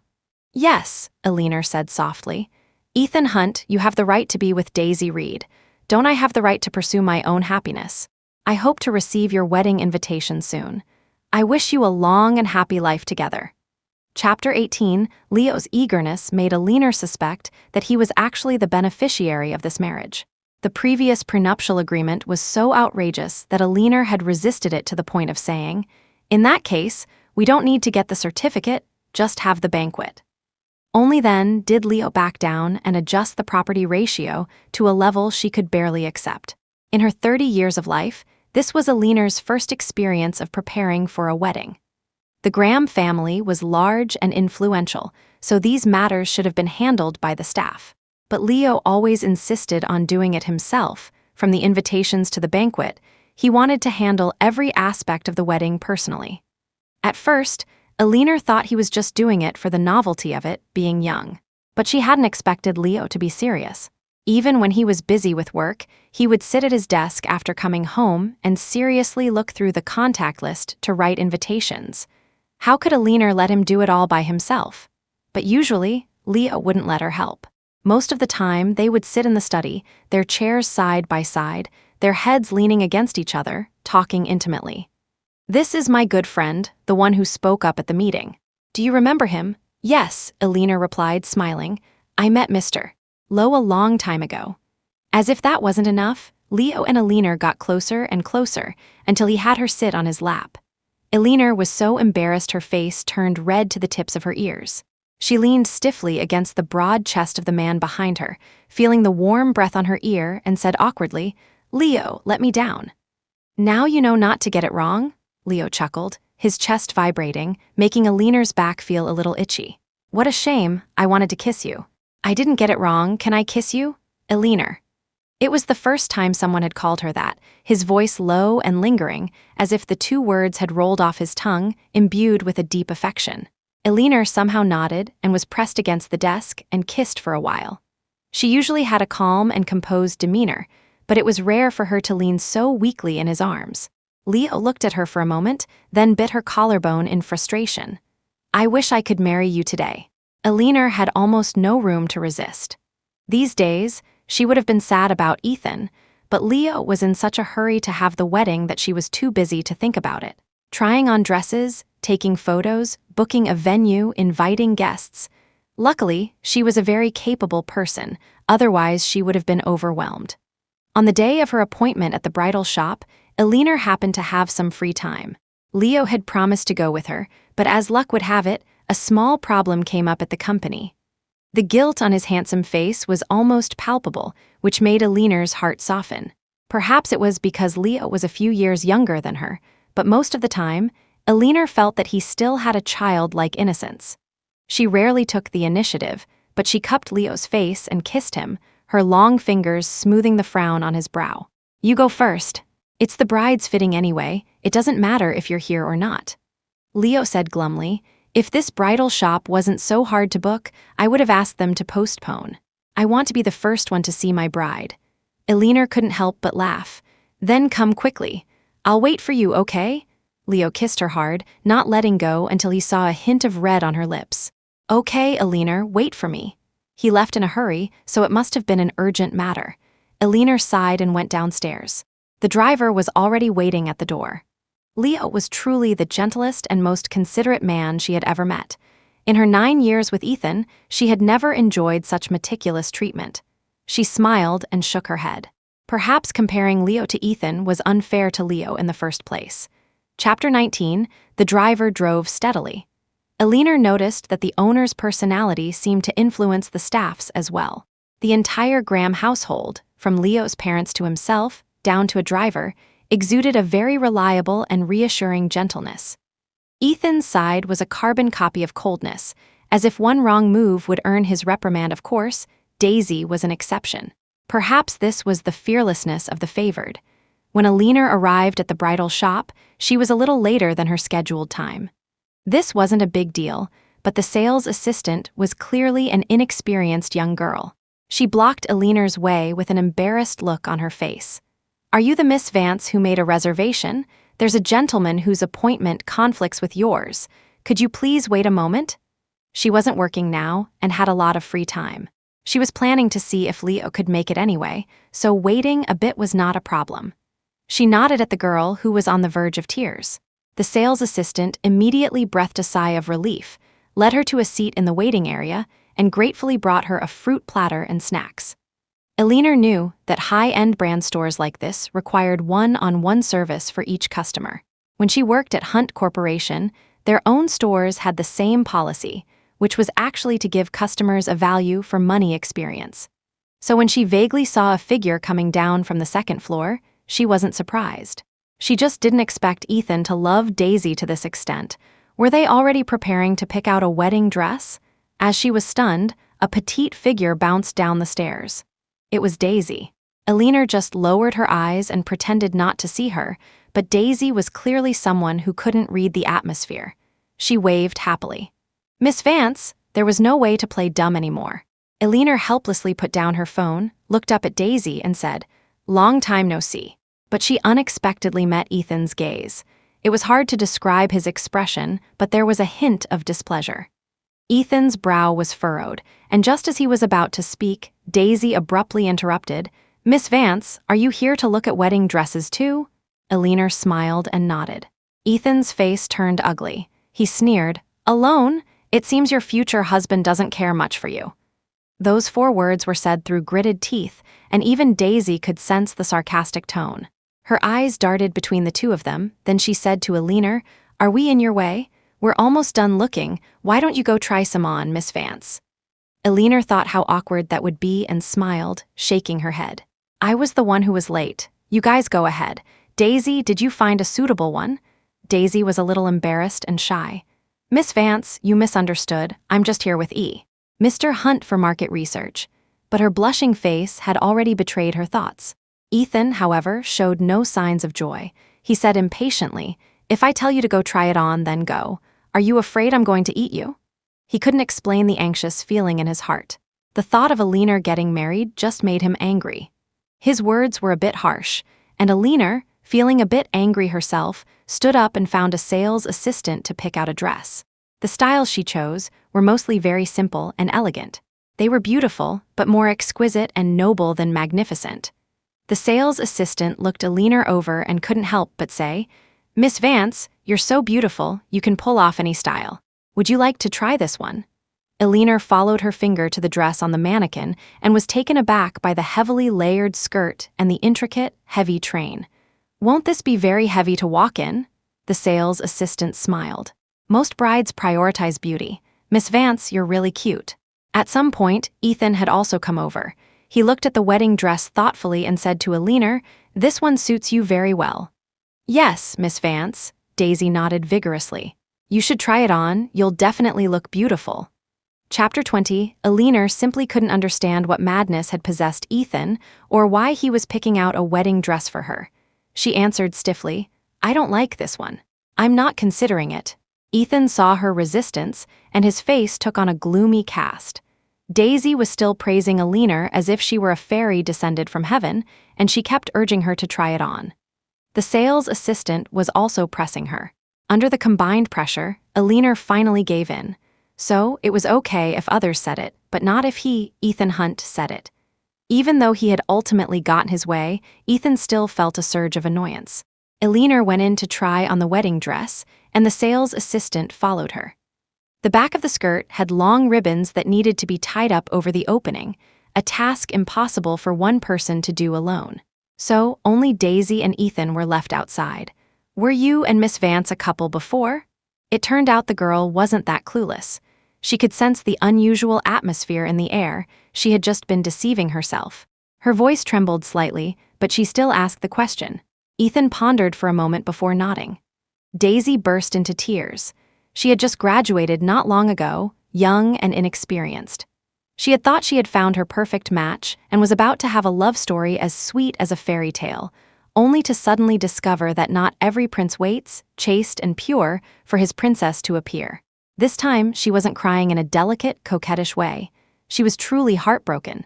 Large tears rolled down her plump, smooth cheeks, punctuated by an occasional soft sob.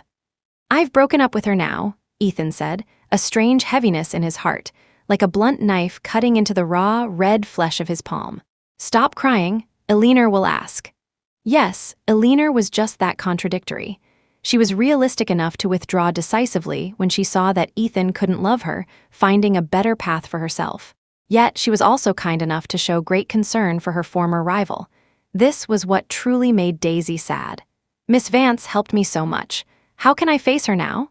A truth that someone 10 years his junior understood, Ethan was only now belatedly beginning to grasp. Elina had loved him for so many years, and he had turned around to be with another woman. What right did Ethan have to face her? He gave a bitter smile and said no more.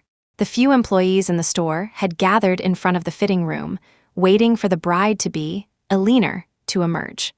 The girl who had been lucky enough to help her with the dress opened the door and even turned on the spotlight in front of it. She walked out slowly. The wide train was adorned with sparkling, star-like diamonds. The outer layer of lace on the lower skirt trailed on the floor. The boning in the bodice cinched her already slender waist, making it look impossibly small. She was so beautiful that for a moment, Ethan held his breath. Elina frowned slightly. 2 assistants followed behind her, holding up the heavy train, but she still felt the dress was too cumbersome. Beside her, Daisy had already wiped away her tears and exclaimed in amazement, "Miss Vance, you look absolutely stunning." Elina pressed her lips together, her gaze meeting Ethan's, who was staring at her intently. She paused for only a moment before mercilessly looking away, acting as if he didn't exist. In that instant, Ethan felt a pang of jealousy towards Daisy. Because if he were the one to praise her beauty, Elina would immediately want to change out of the dress. She had always been such a decisive person. Chapter 20, the bell at the shop door tinkled. Elina's gaze fell on the man panting, bent over at the waist, and she froze for a moment before a smile broke out on her face. Her smile was genuine, a shallow dimple appearing on her cheek, astonishingly sweet. One look was all it took to know that the person she was looking at was her beloved. How could Ethan not see it? "Why are you so out of breath?" Elina said with a smile. "Where's your car?" Leo looked up and stared at her, dumbfounded. He couldn't speak for a long time until the sales assistant led her by her wedding dress to him. Then he murmured, "Elina, you're so beautiful." Elina burst out laughing, and the sales assistants around her also covered their mouths and laughed. "There was a traffic jam at the intersection. I couldn't wait, so I ran over," Leo said, holding her hand, his eyes fixed on her. "You look so beautiful in this. You're like the bride I used to dream of as a child. So beautiful." "I know," Elina's face flushed from his compliments. She said with a smile, "So this one?" No, Leo shook his head. He took the train from the sales assistant's hand and weighed it. "This train is too big. You'll be very tired at the wedding, and it's not safe. Let's look at some others, okay? Or do you like this one?" His eyes were practically begging, full of reluctance, but he was still thinking of Elina. Her heart softened so much it felt like it was melting.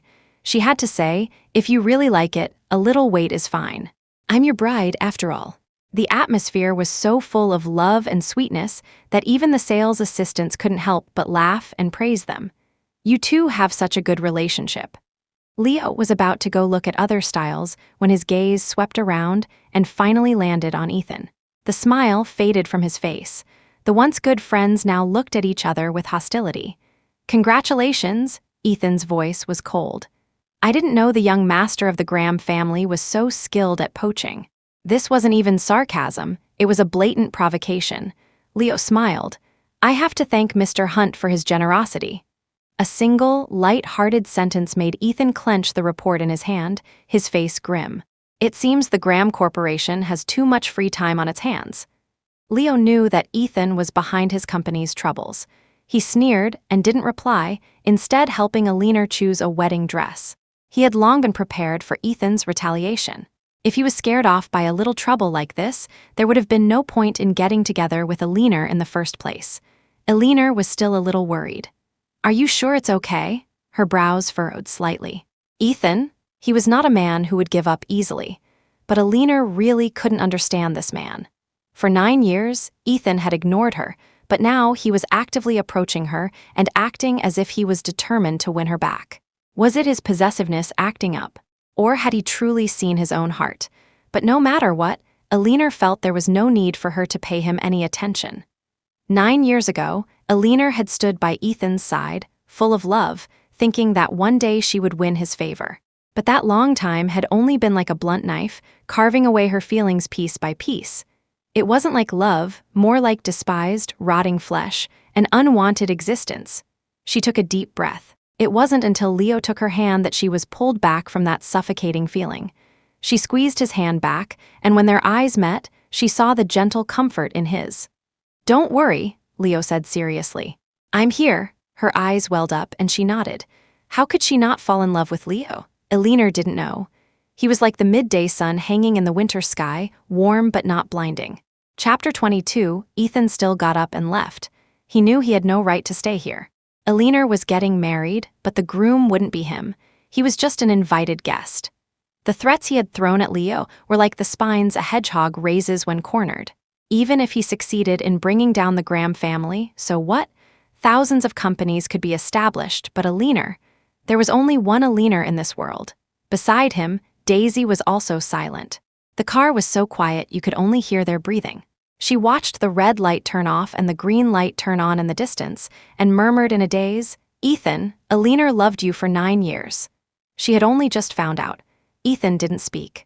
He looked at her face in the rearview mirror, young, soft, with plump cheeks that made her look like a college student who hadn't yet entered society. Elina had been like that back then. But she was smart, brave, and decisive. It wasn't until he met the clumsy Daisy that Ethan realized that such resilience and persistence were not the norm. Most people were probably like Daisy. "In 9 years, will I become like this? Will you throw me away like a useless thing, just like you did with her? No, maybe I won't even be able to stay that long." She muttered to herself, her voice growing quieter, and the car returned to silence. Elina finally chose a mermaid-style wedding dress that accentuated her tall and elegant figure. She was already very beautiful, and unlike Daisy's youthful innocence, time had left its mark on her face, but it only made her look more intellectual and gentle. Leo stared at his bride for a long time, his eyes actually turning red. "What are you crying for?" Elina said, half laughing, half crying as she touched his eyes. His tall body pulled her into an embrace, a feeling of unprecedented security. "Thank you, heaven, for giving me an Elina," Leo mumbled. "I need to find a chance to give thanks." Elina was taken aback, but Leo looked like he wasn't going to talk about it, so she didn't press him further. They had plenty of time to slowly tell each other their secrets. There was no need to rush. When drawing up the guest list, Elina found that she had no one to invite, which left her in a daze for a long time. For so many years, she had been like a satellite orbiting only around Ethan, without even having time to make friends. Leo saw her distraction and a trace of heartache flashed in his eyes. He coaxed her in a low voice, "My friends are your friends, Elina. From now on, you'll only get happier." Elina looked up at him and smiled softly. She had stubbornly left home years ago and had long since lost contact with her parents. To establish herself by Ethan's side, Elina had gritted her teeth and abandoned even her hometown. Her parents, who favored sons over daughters, wouldn't care if this daughter lived or died. Elina had no intention of inviting them. But soon, she received a phone call. "Miss Vance," the girl on the other end of the line had a bright and innocent laugh. "I've resigned." Elina was taken aback. "Are you free to have a meal with me?" Elina didn't dislike Daisy. Her work skills were indeed a bit weak, but she was a very kind girl. Although she wasn't interested in getting involved with her ex's current girlfriend, she could hear the underlying unease in Daisy's tone. "I should probably go," she sighed. She told Leo about it, and he waved his hand. "I'll come pick you up then." The restaurant they met at was an affordable one. Elina hadn't expected to see Daisy like this. Her usually well-groomed hair was a bit messy, and her eyes were red and swollen. But she still managed a smile when she saw her. Daisy, what happened? Such a simple question, yet it made Daisy break down and cry. Chapter 23. Not long after running into Elina at the bridal shop, Daisy had gone to her colleagues to seriously inquire about the story of her now resigned senior. She learned that Elina had loved Ethan for 9 years. The simple number couldn't convey the depth of that affection. Only with the embellished additions from her colleagues did Daisy realize that she could be considered a latecomer who had interfered. She cried with a sense of grievance, her words muffled and unclear, yet she insisted on apologizing to Elina. The latter sighed helplessly, wiped her tears, and then smiled. "Good thing we're in a private room," Elina said. "Otherwise, people would think I'm bullying you." Her attitude was still gentle, which made Daisy feel forgiven. She sniffled a few times and slowly calmed down. Elina said thoughtfully, "So you resigned because of this? You feel sorry for me?" "Yes, but not just that," Daisy said, her eyes red like a rabbit's. I really like Mr. Hunt." After leaving the company, her form of address had become more formal. She clutched her cup nervously. "Miss Vance, it's the first time I've ever fallen for someone. I thought this was all there was. But after learning about you, I can't be sure if Ethan will eventually leave me, just like he broke up with you." Elina couldn't help but laugh. "You've already found out so much from others. Haven't you also heard that Ethan treats you specially? He was never this good to me." "But," Daisy lowered her head, "but I feel bad for you, Miss Vance. How could he do that?" No wonder Ethan liked her, Elina thought. Who could bear to be harsh with such a simple, kind, and foolish girl? Under Leo's doting, she understood more and more that what Ethan had given her was not love at all, so she was exceptionally calm. "Daisy, have you forgotten? I'm about to get married." Daisy was surprised. "Is it the person from last time? Who else could it be?" Elina was amused by her. "I'm very happy now." "Then you must invite me," Daisy said seriously. "If you're short on bridesmaids, I can be one too." Elina smiled and said okay. This trip wasn't in vain after all. At least one of her invitations could be sent out. Daisy actually wanted to ask her if she didn't feel any regret, but seeing the man waiting for Elina by the car with a small bouquet of flowers, she kept her mouth shut. She was still very confused, but at least Elina's life was better now than before. Knowing this, the strong sense of guilt in her heart dissipated a lot. Word got around, and colleagues from the company who she was still in contact with all knew that Elina was getting married. For a time, many people volunteered to be her bridesmaids. She knew this was Daisy's doing, and her mood lightened. It really felt good to have friends. Ethan was the last to know about Elina's wedding date. Chapter 24, he only overheard it while passing the break room, listening to his subordinates murmuring. The woman's phone number on his phone had been silent for a month or two, and it had been a month or two since Elina had left him. It was like a blind man losing his cane, a deaf person losing their hearing aid.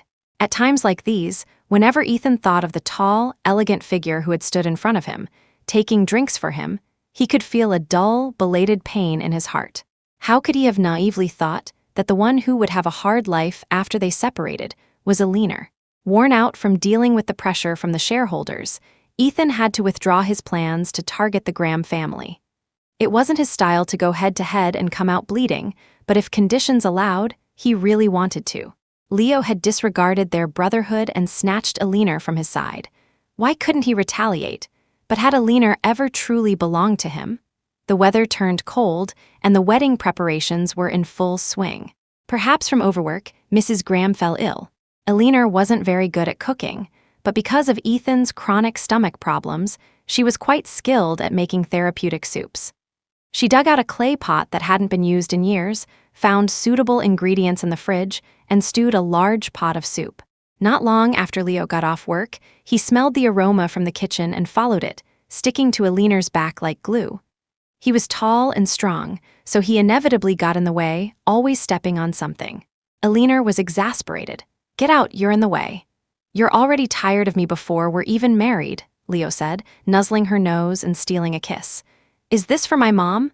"Yes, and there's some for you." His face immediately lit up with joy, and he happily brought over his own bowl and chopsticks, waiting to be fed by Elina. She methodically portioned out the soup for Mrs. Graham, and then ladled out the rest to cool. After Elina skillfully finished these tasks, Leo suddenly hugged her, burying his face in her neck and whispering, "Why are you so capable?" Elina was about to reply, "Isn't being capable a good thing?" But then she heard Leo say, "It makes my heart ache." For the first time, someone felt sorry for her after seeing her abilities. In the past, Elina had only been asked to be faster and faster. She had run with all her might, never having a chance to stop, until she ran headfirst into an embrace as warm and soft as a pile of the world's softest clouds. She was caught by Leo. The soup on the side had gone from scalding to warm. She was gently held and kissed for a long time until Leo straightened up, dissatisfied. "I wish we could get married sooner, this time," Elina understood. She pursed her lips and smiled shyly, as if she were back in her first love as a teenager. Chapter 25. Leo was truly busy. Fortunately, Mrs. Graham was just feeling a little under the weather. When Elina brought the soup to the hospital, she was energetically directing a nurse on how to give her an IV. "Don't be afraid, little girl, if you miss, you miss. It's normal for someone my age to have hard-to-find veins. Try again." The intern nurse looked at her with grateful tears in her eyes and, with her gentle and rambling encouragement, finally managed to insert the needle. She let out a sigh of relief and a genuine smile. Elina stood outside the door, her heart warming at the sight. "Auntie, I'm here," she said, entering after the young nurse had left. She sat by the bed and held Mrs. Graham's somewhat cold arm. "Are you feeling unwell anywhere else?" "It's nothing serious," Mrs. Graham said, smiling as she lifted the lid of the soup bowl. She was clearly impressed. "Oh, Elina, you make such good soup. Auntie is getting hungry." The Graham family members were all very expressive and never stingy with their praise. Elina was dizzy from her compliments, wondering if she was really some great chef. After accompanying Mrs. Graham while she finished her soup, Elina prepared to go get the report the nurse had mentioned. She had only taken a few steps when she ran into the person she least wanted to see. Ethan Hunt. She hadn't seen him in just half a month, but he looked much more haggard. His brows were tightly furrowed, and his handsome face was as cold as if it had been frozen. Elina wanted to avoid him, but the hallway was narrow. She lowered her head and tried to walk past him. Unsurprisingly, he grabbed her wrist. "Elina," Ethan's voice was very hoarse. "Long time no see." Elina didn't want to say this to him. Lovers could say it, friends could say it, colleagues could say it, but not Ethan. He had no right, no need, to pretend that nothing had happened and interact with her. It made Elina feel a little sick. But Ethan kept talking. His gaze fell on the report, and he couldn't make out the words. A flash of shock crossed his eyes. "You're pregnant?" Elina had been well taken care of at the Grahams, and her complexion and health had improved a lot. It was understandable that Ethan would make such a mistake. She decided to go along with it and nodded. In reality, the most intimate contact she had had with Leo was just kissing. But if this could dispel Ethan's pointless entanglement, what did it matter? She and Leo would be husband and wife sooner or later. If they wanted to, they would have a cute baby. After this mental preparation, Elina became more confident in her lie. "4 weeks," she said, waving the report in her hand. "I'm here for a checkup." A clear flash of pain crossed Ethan's eyes. He didn't speak for a long time, and when he finally did, his voice was even hoarser. "You really love him." In those 9 years, Elina and he had, of course, slept together. Every time afterward, she would take a pill, as if she never expected their child to be born. Elina seemed to see through his thoughts, and a trace of bitterness rose in her heart. Chapter 26. How ridiculous. Why would she let a child born, without any love, come into this world? Besides, during those days, she drank, stayed up late, and ravaged her body until it was in tatters. Ethan's eyes grew dim. He said faintly, "I wish you happiness." "Thank you." She turned to leave without hesitation, but the voice from behind her made her stop. Ethan said, "Did you ever truly love me?" "I did." Her voice was very soft, like a cloud in the sky. "Ethan Hunt, I dare to admit it. What about you?" Elina asked the question, but it didn't seem like she wanted an answer. She walked away quickly, and in a blink of an eye, she had left Ethan behind, just as Ethan had unhesitatingly left her behind. "I loved her." Ethan looked at his own medical report and murmured, "And I still love her now." But Elina didn't want to hear it anymore. This weekend was a very auspicious day. After repeatedly consulting with fortune tellers, Leo decided to get their marriage license on this day. Elina wasn't so superstitious. She believed that any day with good weather was a good day. On the way to get their license, they saw several wedding cars. Leo was even more convinced that this was a good day, and he smiled the whole way. When they first met, Elina had thought he was a mature and successful young man, but after getting to know him for so long, she had long seen the young heart hidden beneath his well-dressed exterior. Like a fledgling young boy. The whole process went unbelievably smoothly. Elina stared at the red booklet for a long time, unable to come back to her senses. Leo's face fell, and he took her hand, worried. "You're not having second thoughts, are you?" Elina was exasperated. "How could I? Don't be ridiculous." It was just that after 30 years of twists and turns, she had finally found her heart's desire. On the way back, Leo was practically humming a song. He would occasionally look at Elina with a loving gaze and smile. "When we get back, can I tell you a secret?" "Of course," Elina said, her eyes curving into a smile. "I have a secret to tell you too. To tell you that I've fallen in love with you a long time ago. The accident happened at that moment. The car accident that came in today was so tragic. The owner and the passenger were a newlywed couple, on their way back from getting their marriage license. A truck driving on the wrong side of the road hit them head-on. It's crazy, who knew it would be so coincidental? It was carrying rebar, and the truck driver braked suddenly. The car was pierced straight through, they couldn't be saved. The car owner is still in emergency surgery, right? Yeah, the passenger's injuries aren't serious. You could say they were lucky." Ethan's hands were trembling. His heart was pounding, and cold sweat beaded on his forehead. It wasn't until he heard that last sentence that he managed to suppress the dizziness. He quickly asked, I'm their family." Chapter 27, "Oh, come quickly over here." "Is Elina okay? Is Leo okay?" "She's pregnant, now she must be." "No, I have to calm down." Ethan had heard about the accident on the radio on his way home. He immediately searched for a video and confirmed that it was Elina and Leo's car. He sped to the hospital. He stumbled to the emergency room door and saw an unusually calm Elina.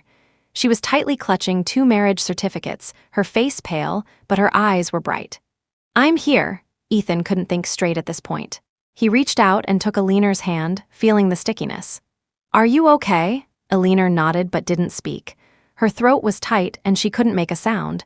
If she tried to speak, she would start to tremble.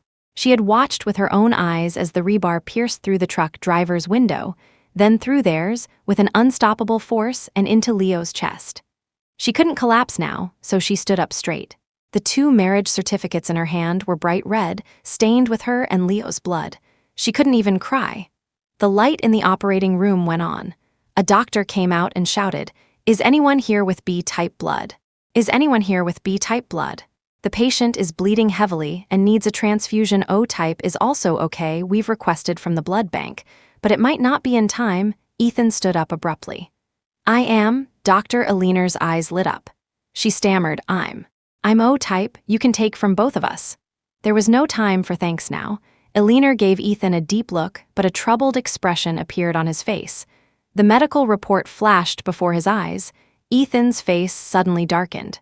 He took 2 steps forward and whispered something to the doctor, who gave a firm, negative answer. No, absolutely not." The doctor shook his head repeatedly. "We'll wait for the blood bank. Family member of the patient, you come with me." In an instant, hope vanished. The strength Elina had mustered up finally broke. She slapped Ethan hard across the face. "If you can't do it, why did you come?" she said, her eyes red with tears, her voice choked. "Did you come to mock me? You were waiting for him to die, weren't you?" The slap made Ethan turn his head to the side. He had no explanation, his mouth opening and closing uselessly. Elina was about to follow the doctor to give blood, but he stopped her. He said in a low voice, "You're pregnant, you can't either, can you?" "I'm not pregnant." Elina looked at him, her eyes clear from her tears. "I just wanted you to give up, Ethan Hunt. Stop pestering me." Chapter 28, during her time with the Graham family, Elina had recuperated well, but when the doctor pulled the needle from her arm, she still couldn't sit steady and swayed. Ethan caught her just in time. When Elina regained her senses, she immediately stood up straight. "You're not needed here." Her lips and cheeks were bloodless, transparently white. "You can go." Ethan's throat tightened. Elina's rejection was obvious, but he couldn't bring himself to leave at a time like this. Leo's parents also arrived soon. They were relatively calm. They saw the medical cotton and tape on Elina's arm, which had already started to seep blood due to her neglect, trickling down her elbow to her wrist. She herself was completely unaware. Mrs. Graham reached out to press on it for her and said with heartache, "Good child, you must have been so scared." Before, she had been able to maintain a composed facade. But now, at the touch of her warm fingers, the taut nerve in Elina finally snapped.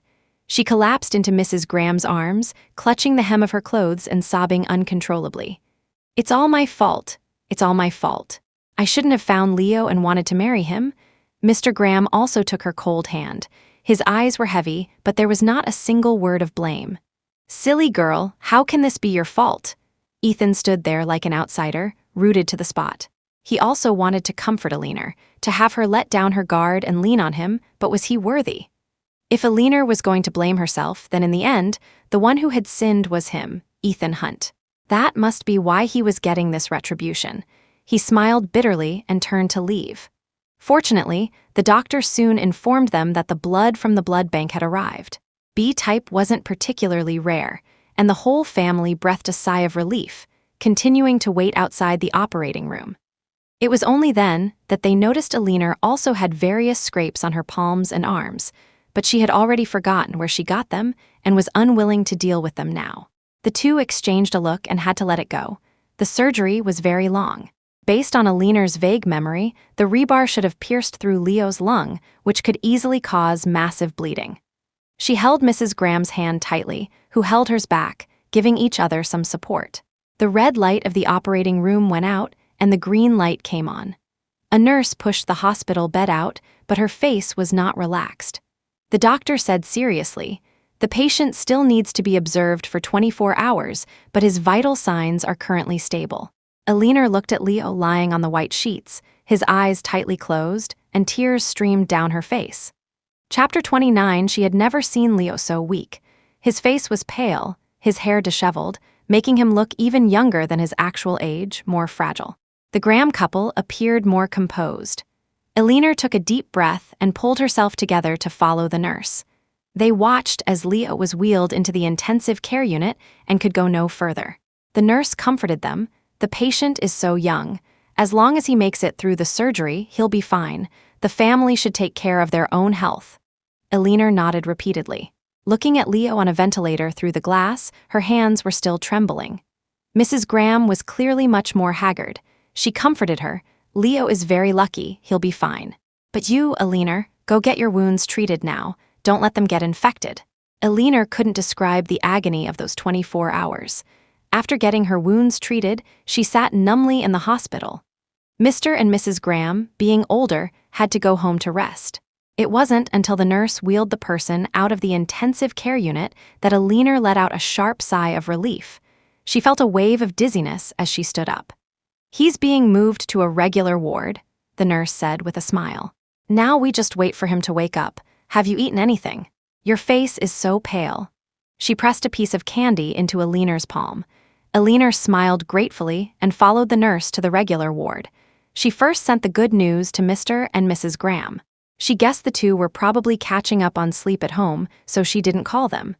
After doing all this, she belatedly felt a pang of hunger.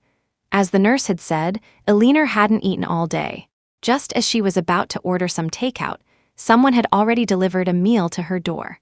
"Miss Vance, please enjoy. It's all light and healthy food," the person said, bowing politely. He laid out all the dishes from the meal box and then left with the cart. "Please let me know if you need anything." Elina didn't have much energy to guess who had arranged the meal. She just ate a little to fill her stomach. Ever since she knew he would be all right, the nerve that had been stretched taut finally relaxed. She closed her eyes and fell asleep, her head resting on the edge of the bed, holding Leo's hand. For a while, only the sound of their shallow breathing filled the room. Ethan stood at the door for a long time, only daring to enter after making sure Elina was asleep. She must have been really tired. She was sleeping soundly, but her dreams were clearly not pleasant. Her brows were slightly furrowed in a troubled expression. Ethan stood beside her, quietly looking at the face he should have been tired of long ago, but it was as if he could never get enough. He reached out and gently brushed a strand of hair from her forehead, his finger touching the slight wrinkle to smooth it out. "I thought you wouldn't come." Leo's voice was a bit hoarse, but he could still speak. Chapter 30. Ethan handed him a glass of water and smiled faintly. You've got a tough life. Yeah, Leo also smiled, his gaze falling on the sleeping Elina, full of gentleness. How could I die now, having just married my wife? I'd be at a huge loss. They used to be good friends, but now they were in this situation, yet no one regretted it. Ethan simply sat down. The movement was a bit abrupt, and he seemed to have strained something, letting out a muffled groan of pain. Leo looked up at him. What's wrong with you? Early-stage liver cancer. Ethan shook his head, a helpless smile on his face. It's still treatable. Don't look like that you're so lucky. Maybe I'll be lucky too. You're still so young. How did you get this kind of disease? Who knows, he said faintly. Maybe it's retribution.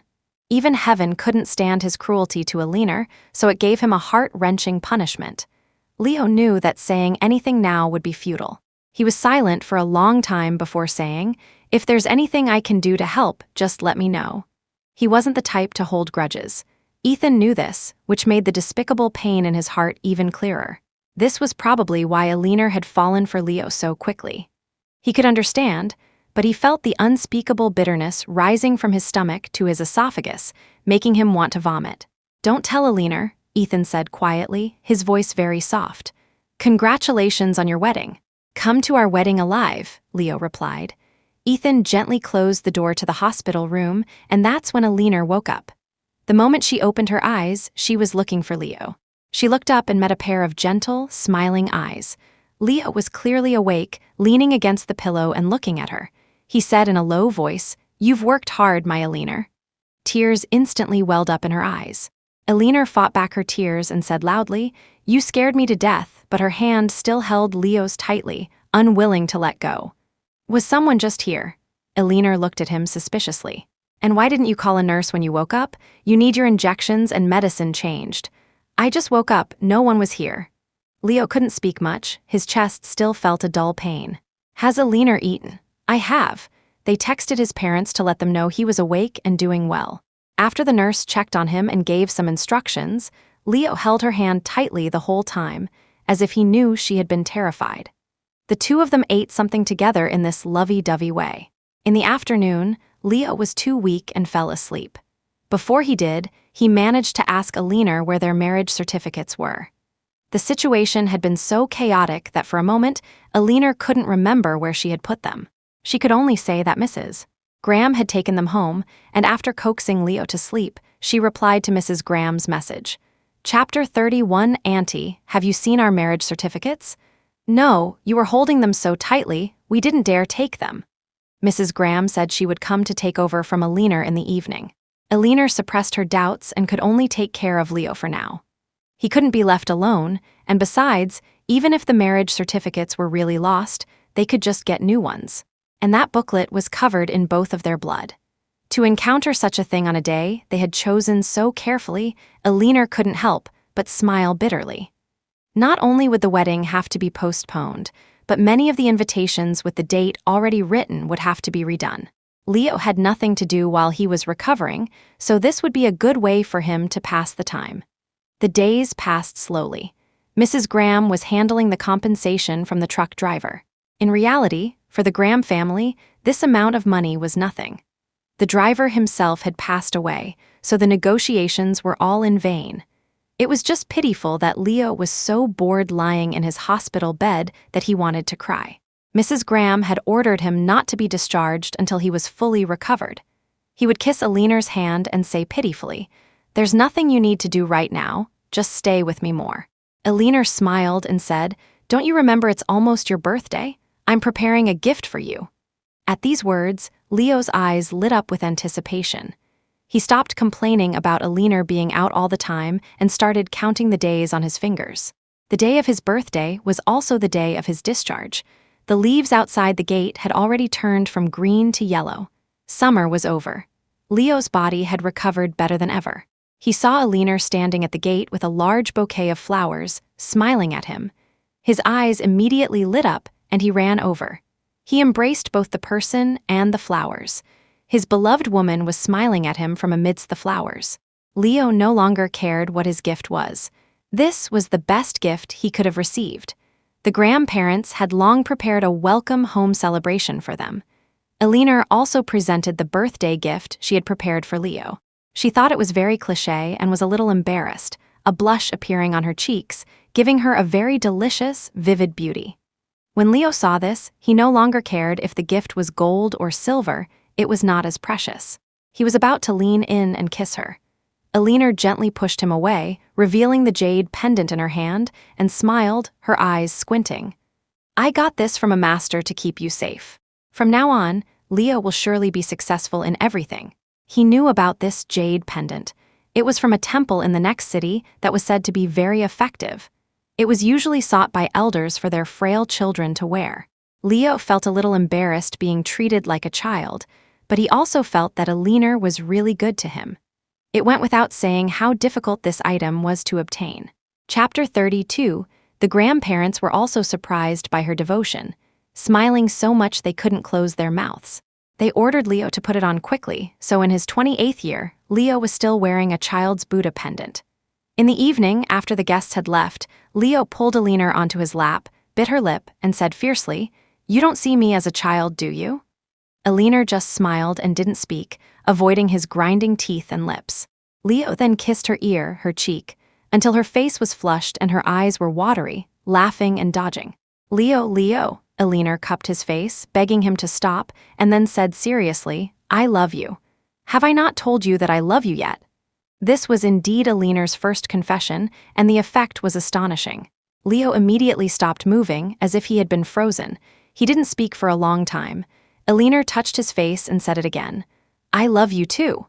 After a long time, Leo finally buried his head in her neck, and wet, hot tears fell. "I've always loved you." The wedding was back on the agenda.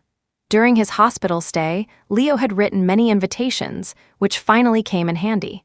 When Elina was checking the guest list, she saw an unexpected name and was speechless. "Are we inviting Ethan Hunt?" She thought Leo would throw a tantrum and not want him to come, but he seemed very happy about it. "Yes, let him witness that you've completely chosen me." "All right," Elina pouted childishly for a rare moment. She hadn't seen Ethan since that slap in the hospital. She had suspected that he had taken the blood-stained marriage certificate, but now there was no way to ask. Maybe she would ask on the wedding day. The news on TV would occasionally report on the traffic accident from that day. Every time Elina saw it, she would feel uneasy. She had recently asked Leo to take the subway to work, and he had even agreed to her request. The president of the mighty Graham Corporation, squeezing onto the subway with a bunch of commuters every day. The image was quite amusing. Elina called Daisy. Their original wedding date was almost 2 months ago. She didn't know if it was too late to invite her to be a bridesmaid now, but Daisy didn't mind at all. "Miss Vance, I've started a new job. I'm a florist at a flower shop. I love this job so much, and the manager doesn't mind that I'm clumsy." This job really suited Daisy. Even Elina thought so. She was a simple girl, and perhaps a flower shop with its less complicated business model was her way of life. "Then your flower shop can be in charge of the flowers for our wedding," Elina laughed. "Can you give me the manager's number?" Really? If I land such a big deal, I'll definitely get a lot of commission, thank you, Miss Vance." Chapter 33, Elina still remembered that on the way to City Hall, Leo had said he wanted to tell her a secret. "How do you still remember that?" he said with a helpless smile, the jade pendant on his chest glinting in the sunlight. "It seems Elina is a very vengeful person. I'll have to be careful not to provoke you." Elina thought he was being ridiculous and gently punched him in the chest. The man immediately made an exaggerated expression of pain, clutching his chest. "It hurts." She was startled and immediately leaned over, worriedly placing her hand on his chest and rubbing it, afraid that she had aggravated his old injury. But Leo's expression was still a mischievous grin. Elina knew she had been tricked and said helplessly, "Are you going to tell me or not, you childish ghost? If you don't, I'm leaving." I'll tell you," Leo quickly begged for mercy. His favorite thing to do was to hold Elina in his arms, and he was about to do it again. "But you can't get angry, and you can't leave me." It was a very old-fashioned story of unrequited love. Even with her powerful memory, Elina couldn't remember a man she had met by chance 5 or 6 years ago. At that time, Leo was only 24, and he had just been let loose by his father after graduating from college. This wasn't considered hardship for the Graham family, but it was indeed a very difficult period of training. He couldn't immediately learn the rules and rhetoric of the dinner table. He drank every glass of white wine that was handed to him, and soon he couldn't hold on any longer. Amidst the calls of young Mr. Graham, Leo plunged his head into the sink and threw up everything he had eaten that night. That was perhaps his most pathetic moment. Stomach acid burned his esophagus and throat repeatedly. After he finished vomiting food, even his nasal cavity was filled with a chaotic mixture of liquor. Even now, when Leo thought about it, he felt that even he wouldn't have helped himself. But Elina did. She was probably talking business with Ethan that day. When she passed by the sink, she saw this utterly pathetic young man. Perhaps she thought of her younger siblings at home, or perhaps she thought of a younger version of herself. She extended a helping hand. Just a wet wipe and a glass of hot water were enough to make the then besieged Leo endlessly grateful. In his blurry, shaking vision, he saw a delicate and beautiful face. The woman's expression was faint, but her actions were very gentle. Even when she got some dirt on her, she just frowned slightly. Leo felt very sorry and said sorry over and over again. The other person just helped him sit down on a stool to rest. I'll pay you back, he said, slurring his words. Give me your contact information. It's okay. After a moment of hesitation, Elina still said, get some hangover medicine. You don't have to drink so fast. Only a greenhorn would let their glass stay empty. Aren't you just waiting for others to pour for you? Chapter 34. Leo couldn't quite hear what she was saying, only catching the keyword greenhorn. He thought of his father who had casually handed him the company to manage, and his eyes reddened. I'm only 24, why do I have to manage this? I don't want to drink anymore, he whimpered, which made Elina laugh. If you really don't want to drink, then don't. Like you said, you're still young, you can do anything. At that time, Elina didn't know that she was comforting a future young and promising president, nor did she know how long Leo would remember her words. From then on, he was no longer timid in his actions, and he wouldn't drink wine he didn't want to drink. He transformed rapidly, becoming a seasoned business elite, but he couldn't find any number left by Elina. This wait lasted for a year. The next time he saw Elina was at Ethan's banquet. Leo recognized the woman he had been dreaming of for a long time at a glance. He had been too drunk at the time and had missed her. All he remembered was a beautiful, gentle face and the faint scent on her. Leo looked at the toasting in front of him, his heart filled with anxiety. He wanted to go up to Elina immediately and ask, "What's your name? Do you remember me?" But as soon as the banquet was over, she helped Ethan leave. He followed them like a ghost. Downstairs, the hall was full of guests. Ethan was very drunk and kissed Elina at the top of the stairs. Leo didn't know what else could describe his feelings besides unrequited love. His eyes were so sore and swollen that they turned red. He had to leave in embarrassment, feeling resentful. "Why didn't Ethan tell us he's dating someone?" he said angrily. Sneaking into a relationship is so unfair. His friend looked at him, amused. Since when is the young master of the Hunt family dating someone? Isn't it his assistant? Assistant? His friend chuckled. Young master, you're too naive. Sleeping with an assistant counts as dating? Haven't you heard the saying, when there's work, the assistant does it? When there's no work, you do the assistant. Leo looked at the winking face, and a surge of anger rose in his heart. He thought of the elegant and gentle woman at the dinner table and punched his friend in the face. Later, his father personally went to the man's house to apologize, but he never had any contact with that friend again. But in the many years that followed, Leo never heard Ethan say that Elina was his girlfriend. Chapter 35. Why would you willingly stay by his side but not even look at me? Leo thought, I would love you with all my love. But how could he not see that Elina truly loved Ethan? Leo had prayed for a long time at that very effective temple next door. On the first day of every year, he would go to offer the first incense, silently sending his wishes to the gods and Buddhas. He waited, and finally, one day Elina walked up to him and said she wanted to give him the rest of her life. Leo thought to himself, I must remember to go back and give thanks. 5 years passed in a few words from his mouth. He looked at the face of the person in his arms with apprehension. Elina pursed her lips and said nothing. Leo's heart panicked. Elina looked up at this moment and said seriously, You must remember to go back and give thanks." It's really effective, he couldn't help but laugh and nodded. Elina knew the pain of unrequited love all too well. She had loved Ethan one-sidedly for so many years, just as Leo had loved her for so many years.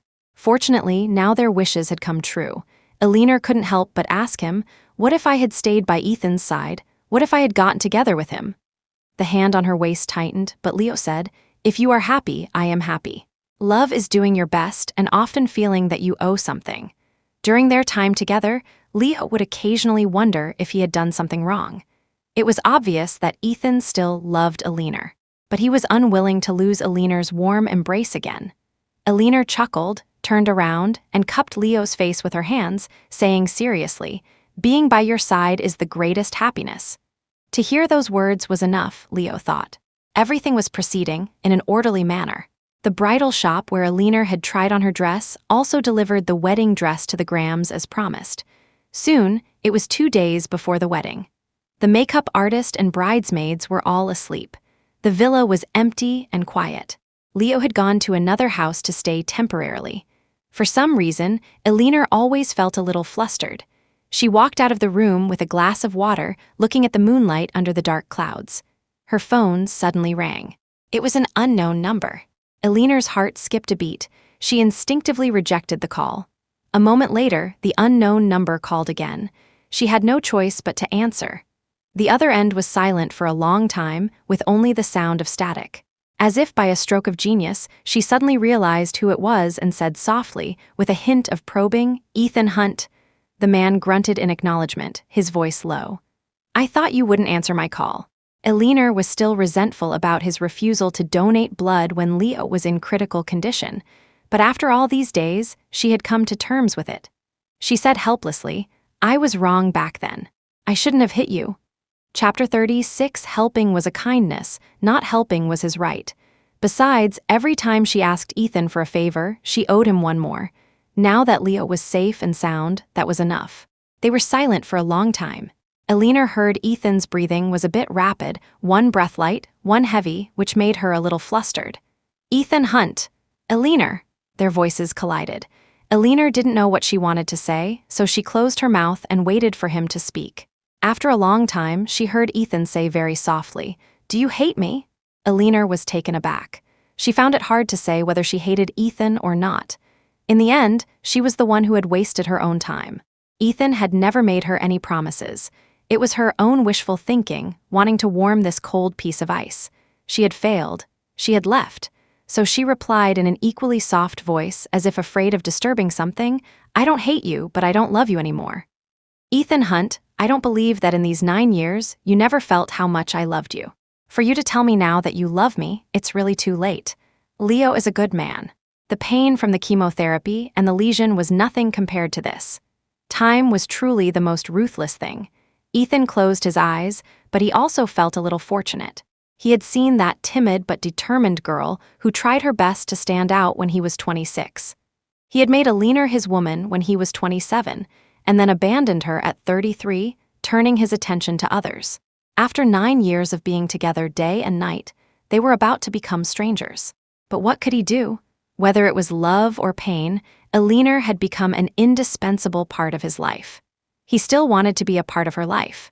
Just the thought of his future no longer having his involvement made Ethan feel a deep sense of regret. But his condition was deteriorating so quickly. The cancer cells were spreading rapidly throughout his body, threatening to devour him. Ethan felt that being able to attend Elina's wedding was already a blessing, so he smiled and tried his best to suppress the urge to cough. "Okay, I understand. I wish you a happy wedding. I'll be there." Elina also smiled. It was hard to let bygones be bygones, but at least they could nod and say hello when they met in the future. "You must come." After hanging up the phone, Elina realized that the number Ethan had called from was different from the first missed call. She didn't pay much attention to it, thinking it was some kind of scam call. Chapter 37. But the next morning, this number persistently called again. "Who is this?" Daisy had moved in a day early. She was considered to be on Elina's side, so she was staying in the same villa with her. "Miss Vance, you have a call." The makeup artist was giving Elina a facial treatment to prepare for her makeup for the wedding tomorrow. Elina had to lie back with her head tilted up while the artist applied a mask, making it very inconvenient. The phone was ringing urgently. She had no choice but to say, "Daisy, can you answer it for me?" "Okay, Miss Vance," Daisy said, taking on the task with a serious expression. She answered the phone. "Hello, who is this?" Her brow furrowed, and after a while she lowered the phone, looking troubled. "Miss Vance, I can't understand."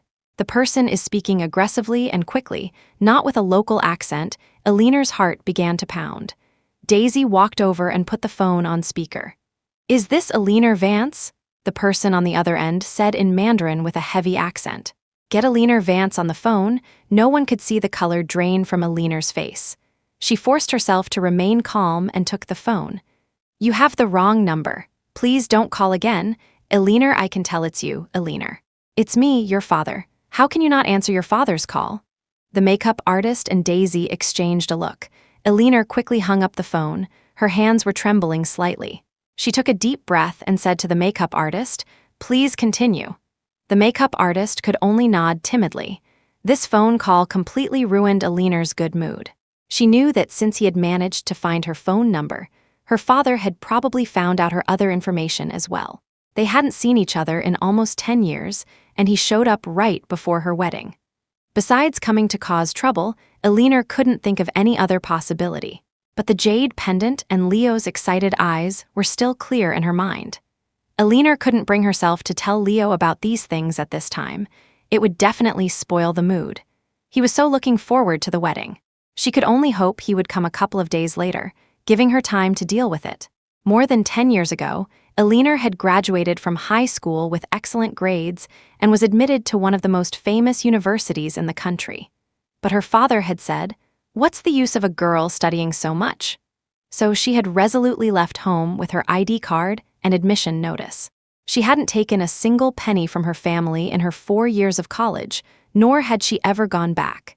Now that her father had appeared, it was definitely not to bless Elina. It was undoubtedly to extort a bride price from her. Chapter 30, 8. Elina didn't want him to succeed. Daisy looked at her worried face and suddenly felt that she had to do something for her. The wedding decorations on the lawn were magnificent, and the flowers from Daisy's flower shop did their job perfectly, propping up the grand scene. The grandparents praised her endlessly. Today, Elina was beautifully dressed. She wore the wedding dress she had chosen with Leo, and the makeup artist had used her best skills to apply exquisite makeup on her. "Didn't you sleep well last night?" The makeup artist gently applied eye cream under her faint dark circles.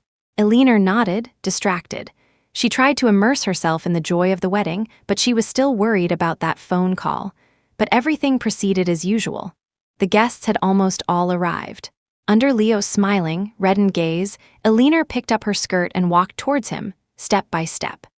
Accompanied by the wedding march and the cheers of the guests, they walked through the white veil, through the flowers, under the mistletoe full of bells and the blessings of friends and family, towards the pastor. Elina's gaze anxiously scanned the crowd. Leo, beside her, reassuringly touched her hand and whispered, "I'm so happy." So happy it felt like an illusion. Elina whispered back, "Me too." There was no doubt she loved Leo, but she noticed that someone seemed to be missing from the wedding. Ethan had said he would come. Was he delayed by something? The pastor's voice interrupted her chaotic thoughts. He said with compassion and gentleness, "Mr. Leo Graham, do you take this woman to be your wife, to live together in holy matrimony? Will you love her, comfort her, honor and keep her, in sickness and in health, in poverty and in wealth, and forsaking all others, be faithful to her as long as you both shall live?" "I do." Leo's unwavering voice pulled her thoughts back to the present. Before her was the man she loved most, and in the future she would build a family with him. The pastor asked Elina the same question. Elina said firmly, "I do." They exchanged rings and kissed happily. The wedding was halfway through. Elina was still toasting.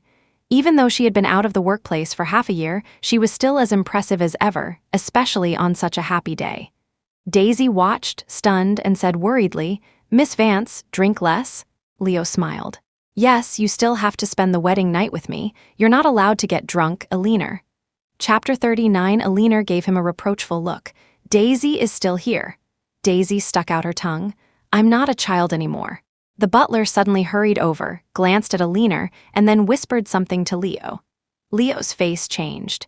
He took Elina's hand and said in a low voice, "I have something urgent here, you—" Elina frowned, but his expression was so bad. The guests were basically all seated and eating now, so the groom's temporary departure wouldn't cause too much of a stir. She nodded at him. Daisy's pupils trembled.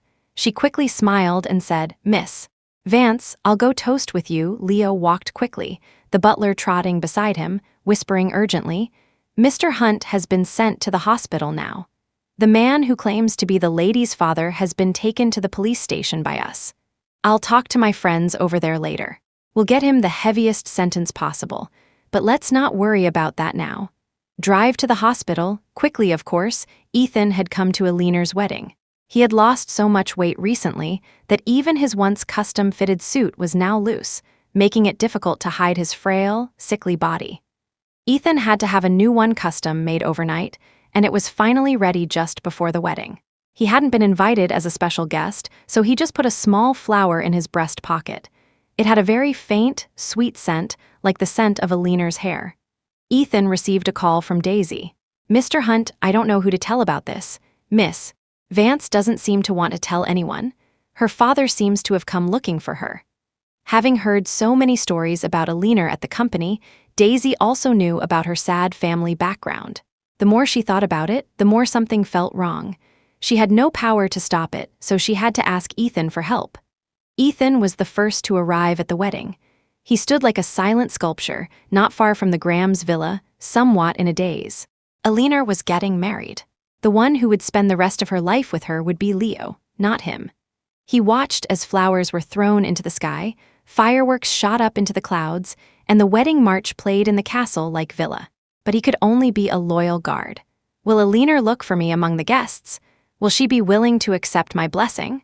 As Ethan was thinking this, he saw a man with a fruit knife sneaking into the Graham's house and quickly rushed forward. Chapter 40, but he forgot that his body was no longer as strong as it was before his illness. The sharp blade sank into his body, and a wave of pain spread through him. The security guards swarmed in and caught the man. His face was contorted in a grimace, and he cursed. "Who the hell are you? I'm going in to teach my daughter a lesson. What's it to you?" Ethan almost wanted to laugh out loud. He felt his life quickly draining away with the blood flowing from his abdomen, while inside the castle, the pastor's question echoed. "Do you take this woman to be your wife, to live together in holy matrimony?" He looked at the clear blue sky, the leisurely white clouds, and murmured, "I do." The doctor frowned, looking at the panting Leo, and shook his head. "He's not in any major danger for now. He was brought in just in time, and the bleeding has stopped. But the patient's cancer cells are spreading too quickly. Even if he's saved, he probably has at most half a year left." Leo's head was buzzing. He looked at the doctor in disbelief.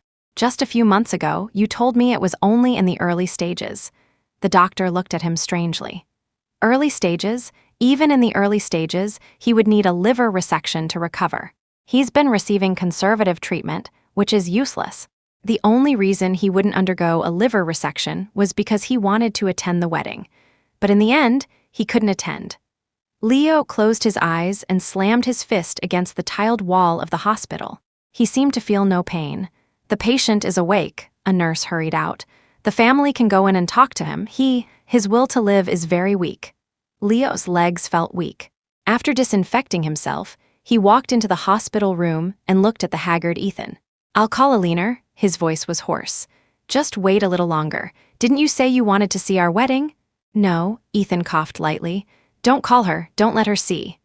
Elina only needed to remember a spirited Ethan, a cold and powerful Ethan, not a bedridden sick man. "Go back quickly. The wedding can't be without a groom. She's smart. She'll get suspicious."